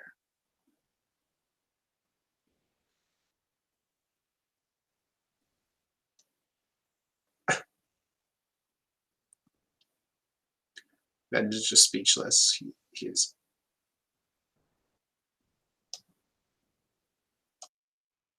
I think his eyes like look at you, but then kind of look at Mars, but also are just kind of like looking, just like unfocusing a fair amount. It's like, oh my gosh, this is. And he's like kind of starting to breathe heavy. He's like, this is big. This is. I it's okay. It's okay. You're going to be okay. Like reassuring you, because he's not like excited, but he's also like kind of afraid for you by telling him that. He's like he's like kind of afraid for you because you're his friend and he doesn't like want anything to happen to you. I don't think she So- expected that reaction. Like she's like still holding hands, like steps away a little bit, like wondering, am I confusing him like a confused Rain, like kind of thing. I mean, if you want to find out the truth of what they're doing with those tails, I have a good idea of what they're doing. I don't know for sure, obviously. Once they moved me to the public, they restricted everything that I had access to.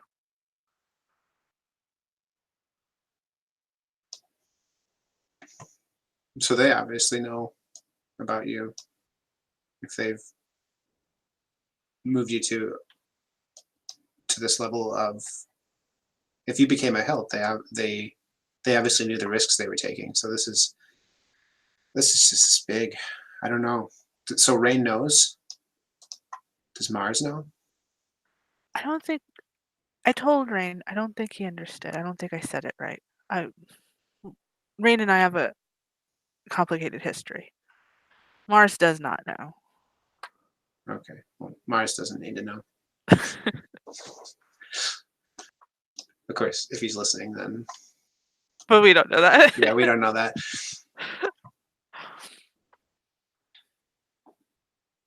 I mean, I can possibly help us get into the area if you really want to know. If you still want to be part of this fight. I do. I want to help in any way I can, but I don't want it to affect you guys. So if if there's any discipline that comes into it, maybe I can shoulder the burden myself. Should we bring Rain into this? I see no harm in telling him. I just pretty sure he'll just tell me I'm stupid for even thinking of it. But yeah, I think we should. I think we should talk to him. Just like smash cut to the two of you talking to him. Yeah, maybe we're like in the mess hall eating or something. Mm. So Rain,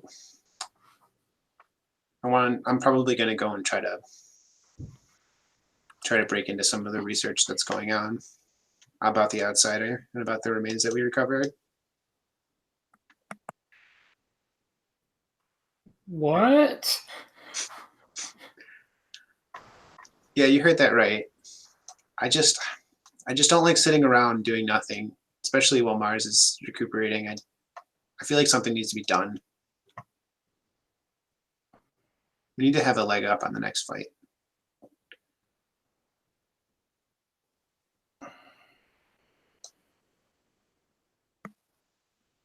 I'm gonna be like, look, you're an amazing warrior. I understand if you're questioning my decision.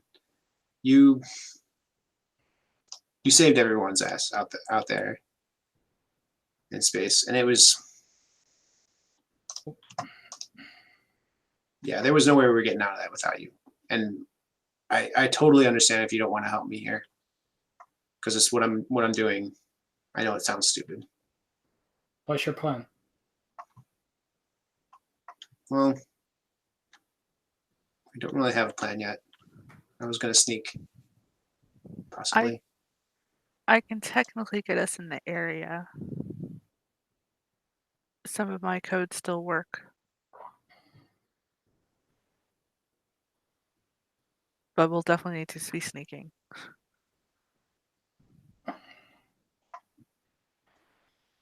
I think you're right that we do need an edge. And there are other things about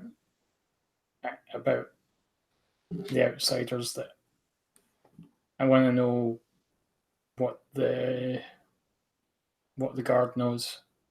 The garden knows. And maybe if we figure out what they're trying to figure out, we can prevent something like what happened to Mars to happen to us again. Because having one of us decommissioned is not good.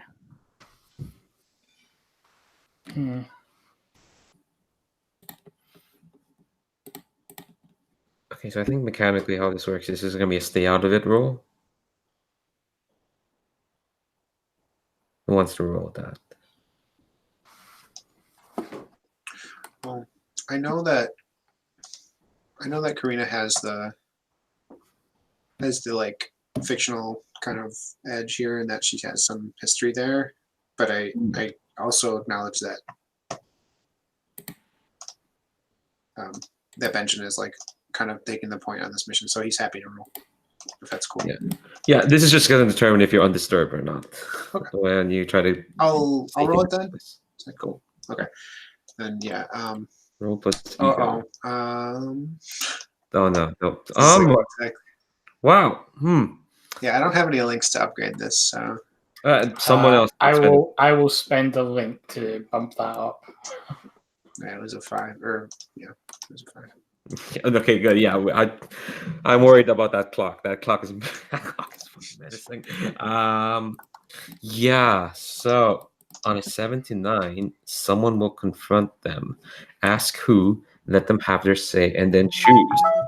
I think it's fairly obvious who's going to be confronting y'all. It's No. No. I think. So yeah, Carina. We're not going to Neville Longbottom this, okay? Yeah. Mars is the Neville Longbottom of this. He's not. Yeah, he doesn't deserve to have that that sort of title. Okay, all right, okay. So Carina, you try to sneak into this place. What exactly is like? Tell me where you're taking them, and what you expect them to see. So I'm presuming the tails were like pretty huge, like maybe like 3, at the very least, like 3 like blade lengths, kind of thing. So there's probably a specific biome for just like what the public would call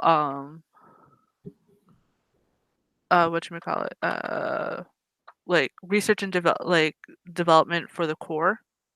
But it's not that, because they've done everything they could to the core, like decades ago. And that's where they do like whenever they're able, because I presume it's not very often when we fight that we're able to like either we run away or the whole like outsider gets destroyed. So it's kind of like one of those. It looks like one of those huge hangars, and what you see whenever there's like a plane crash, like how they like outline all the different debris and all that kind of. So they kind of done that the same with like anything that they could, not just the tail, but like any like space debris. They probably took like a piece of like Mars's mech to like, oh well, let's see what the effect of this weird thing that happened to Mars like kind of thing in the mech. And yeah, it's a mix of that and like the first Thor movie when he tries to get meow meow back. um, Oh so yeah. there, yeah, so there's definitely still guards around and everything, but like I would presume we do this like late night, and yeah, she has a couple of codes that at least when you get into the like would give her access to the biome because it's very restricted because in case they need to have her back for experiments or checkups or whatever. But beyond that, it's then trying to do like a sneaky thing Mhm. to try to get into that main building where the tail is. Yeah. I think you definitely get to the main building, the main hub where the tail is. And tail is huge and it's stacked up to stand. So that means it's a fucking big hangar where you are. And what you see is that not only is it huge, it's kind of been flayed open to see what's inside. And but whatever's inside is kind of covered up by these like glass sort of glass paneling, as if like an opaque glass panel, so you can actually see what's inside, what's flayed open. But I think you'll feel kind of like this energy bubbling underneath. This like some sort of strange pulsing starlight behind the glass paneling and the tail. I think yeah, when you kind of enter this place, yeah, there's a big tail.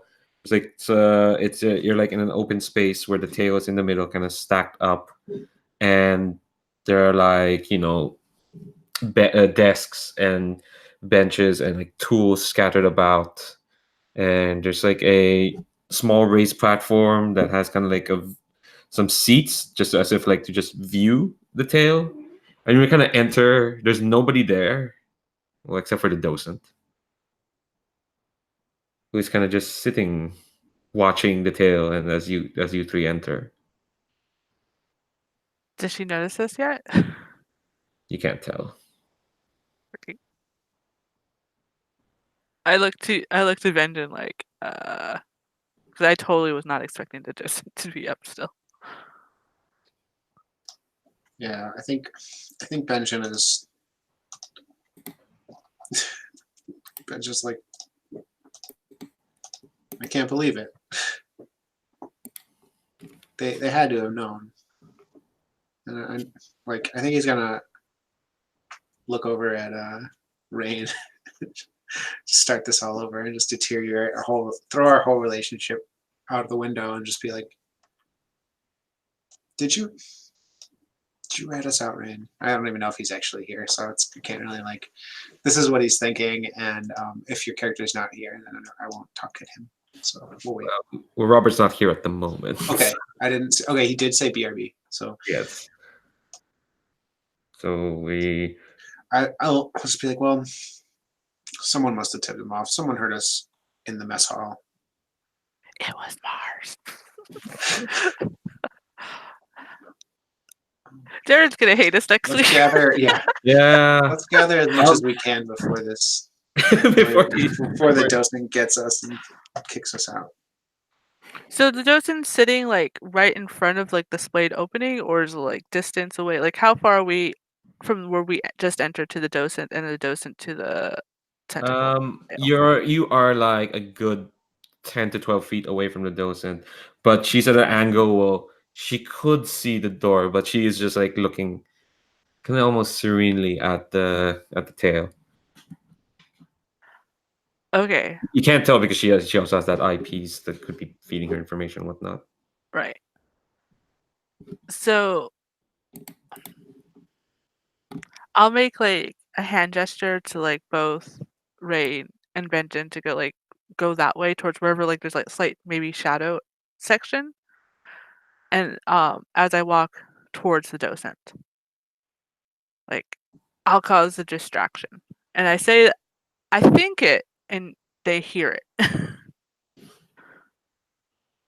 All right, I'll go that way then. Just Yeah. investigating. I think the docent hears you kind of approach Carina, and she says, "I would have thought you'd have little reason to come back here." Well, you don't know me as well as you think you do. Well, then I failed in my job then. And Karina kind of smirks at that. Like, that pleases her greatly. What are you trying to do with this? And Karina just like points out towards the tail. You're not going to get, after all these decades, beyond getting me, have you guys even figured it out yet?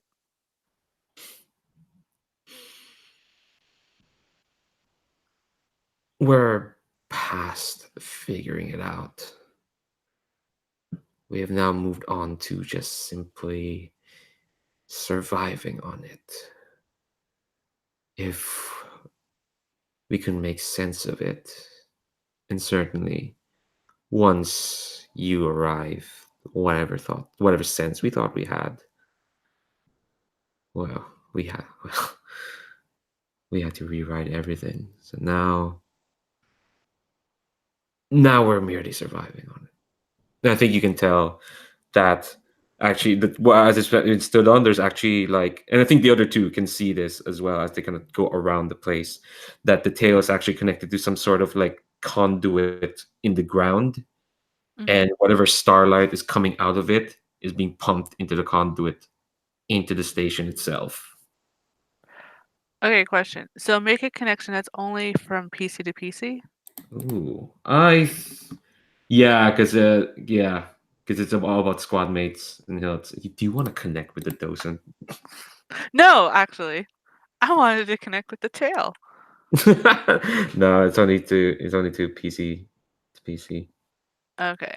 I mean, Yeah, I don't want to connect with the docent. How dare you imply such a thing? Maybe the tail will be next week's party. What do I want to do? Let me just double check the moves real quick.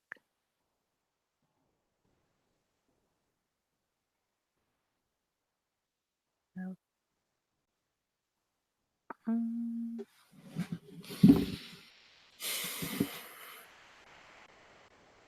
I guess.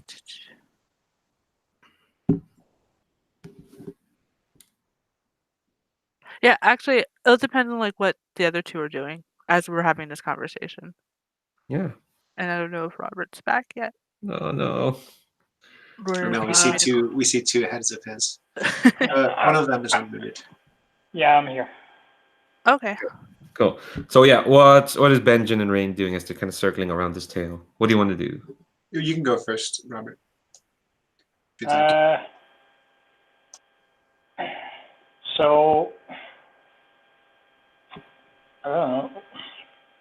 I'm not sure what Rain's. I think Rain's probably going to look to see if there's any like documents or anything that's lying unsupervised, or just something that you can read to get more information. Yeah, I think I'll just give this to you because this game mechanically isn't about figuring things out or whatever. It is about connecting with people. So I think what you kind of get, what you piece together is that there was a time when what this station called Outsiders, there was a time when the people of this planet and these outsiders kind of, I wouldn't say have peace, but there was a time when they worked together. When it looked like their laws of reality were incompatible with each other, back then there was compromise. But as time went on, I think that you can probably Rain is probably reading these documents almost like as if he's hearing the docent's voice. As the thing is like, as time went on, compromise broke down, and whatever happened was lost. But we came to this status quo. with this station built not only from their remains, but the remains of that planet's core, and them at war with us. I think that's kind of the sense you get from the documents around, and why outsider attacks are like it happens, but the station almost like just lets it happen, or like the garden lets it happen, because whatever the outsiders thought the people back then, whatever energy they gave so that they can carve out this core, they need more of that energy to keep the core going, and that's what this tail is doing. This starlight has been carved out and is being fed to the core of Palladium Station. And without outsider energy, the station's core fails. The station dies.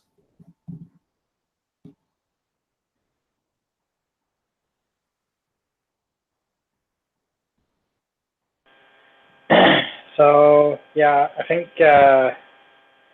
what's Benjen doing? Is Benjen sticking close, or is Benjen doing his own thing? I think he's sticking close. You know, he wants to make sure that what you find that we make sure that neither of us get caught. So I'm also like making sure I have your back. But I think does Benjen find out the same stuff from those documents? Yeah, Rain will hand over the documents once he's finished looking at them, and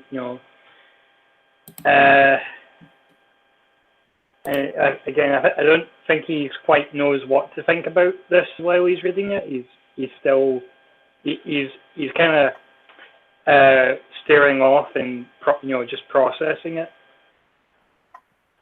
Yeah, I think it's similarly. I think Benjen will figure out and like read about it, and he kind of like he's gonna look over also. I think, and try to like reach out in a sense, just like in his own heart and his emotions over to Carina, and just really feel like the pain that it probably like the pain of being on both sides of that conflict, and just like how terrible it is, and about what she told him earlier.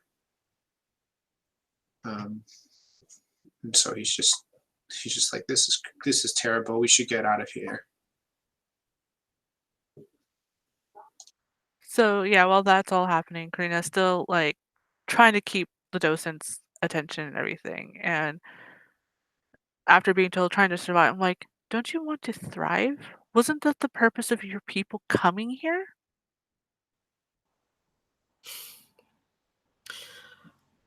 How can we thrive when all we can do is barely survive?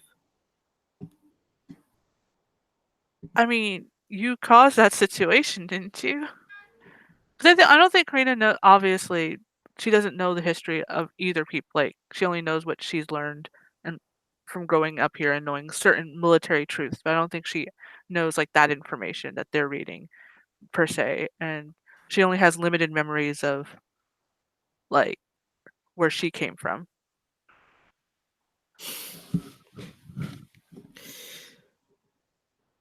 Well, I think that's when she says, "You caused this." She looks at you, and she has kind of like this tired but like withering stare, as if like she's heard this all before,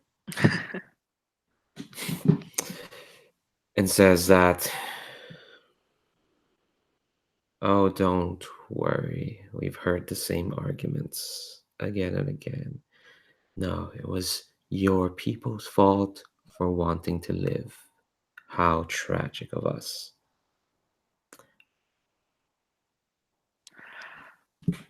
Okay, Karina's gonna express herself. On. It's gonna probably cause consequences, because Roll plus id. yeah, she's gonna try and slap the docent. Your id is at a disadvantage, by the way. So roll 3 and take the Yeah. rest.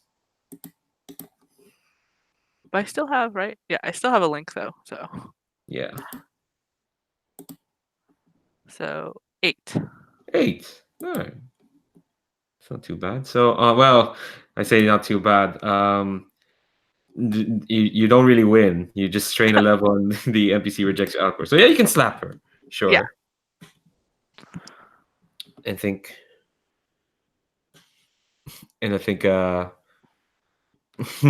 she rubs her cheek and she's just looking. It's like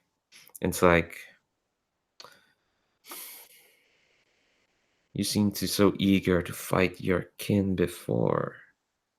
You really think this should change? You really think knowing this would change that much? Maybe the next time I won't fight against them. And she says that low enough that hopefully the other two don't hear. She closes her eyes. Well, I wish I didn't have to do this. But turns out children need inducement. And she reaches to her wrist and twists a knob. And Benjen, you can feel your heart just twist. Feel it shiver as I don't know. Never had a heart attack, so I don't know how that feels like. But yeah, I think you're gonna get afflicted by a heart attack, and Rain, you're gonna see this, and Benjen, you're just gonna collapse because the consequence of that 79 that stay out of it is that someone will confront you.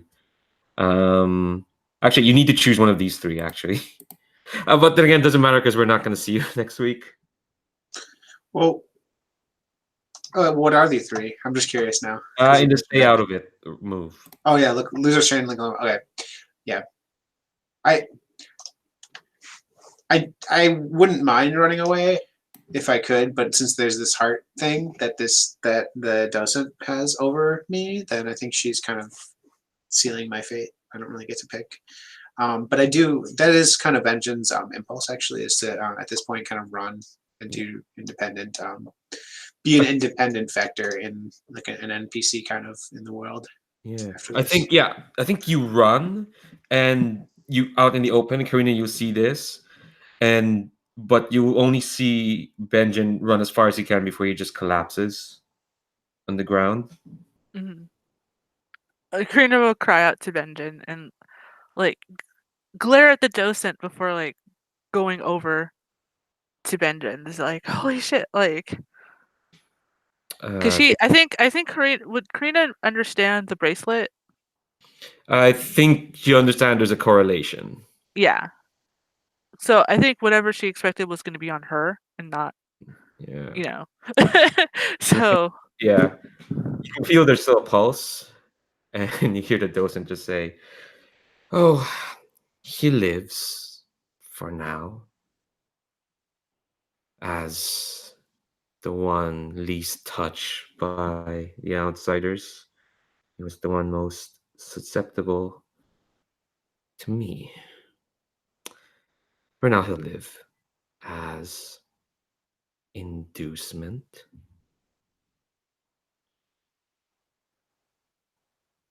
and I think at this point, like Karina's like crying and it's just like over, like pulls like Benjen like into her arms and everything. Like still, even though the docent's like, oh yeah, he'll live and everything, but she's wondering like at what cost. Like, Rain, did you miss? Did you get all that? Yeah. So I think Rain also goes to Benjen's side and I think he just yells at the docent like, "Why? You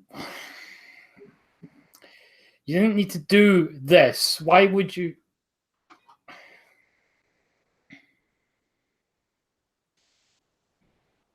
I think she stopped paying attention to you. She's back to looking at the tail.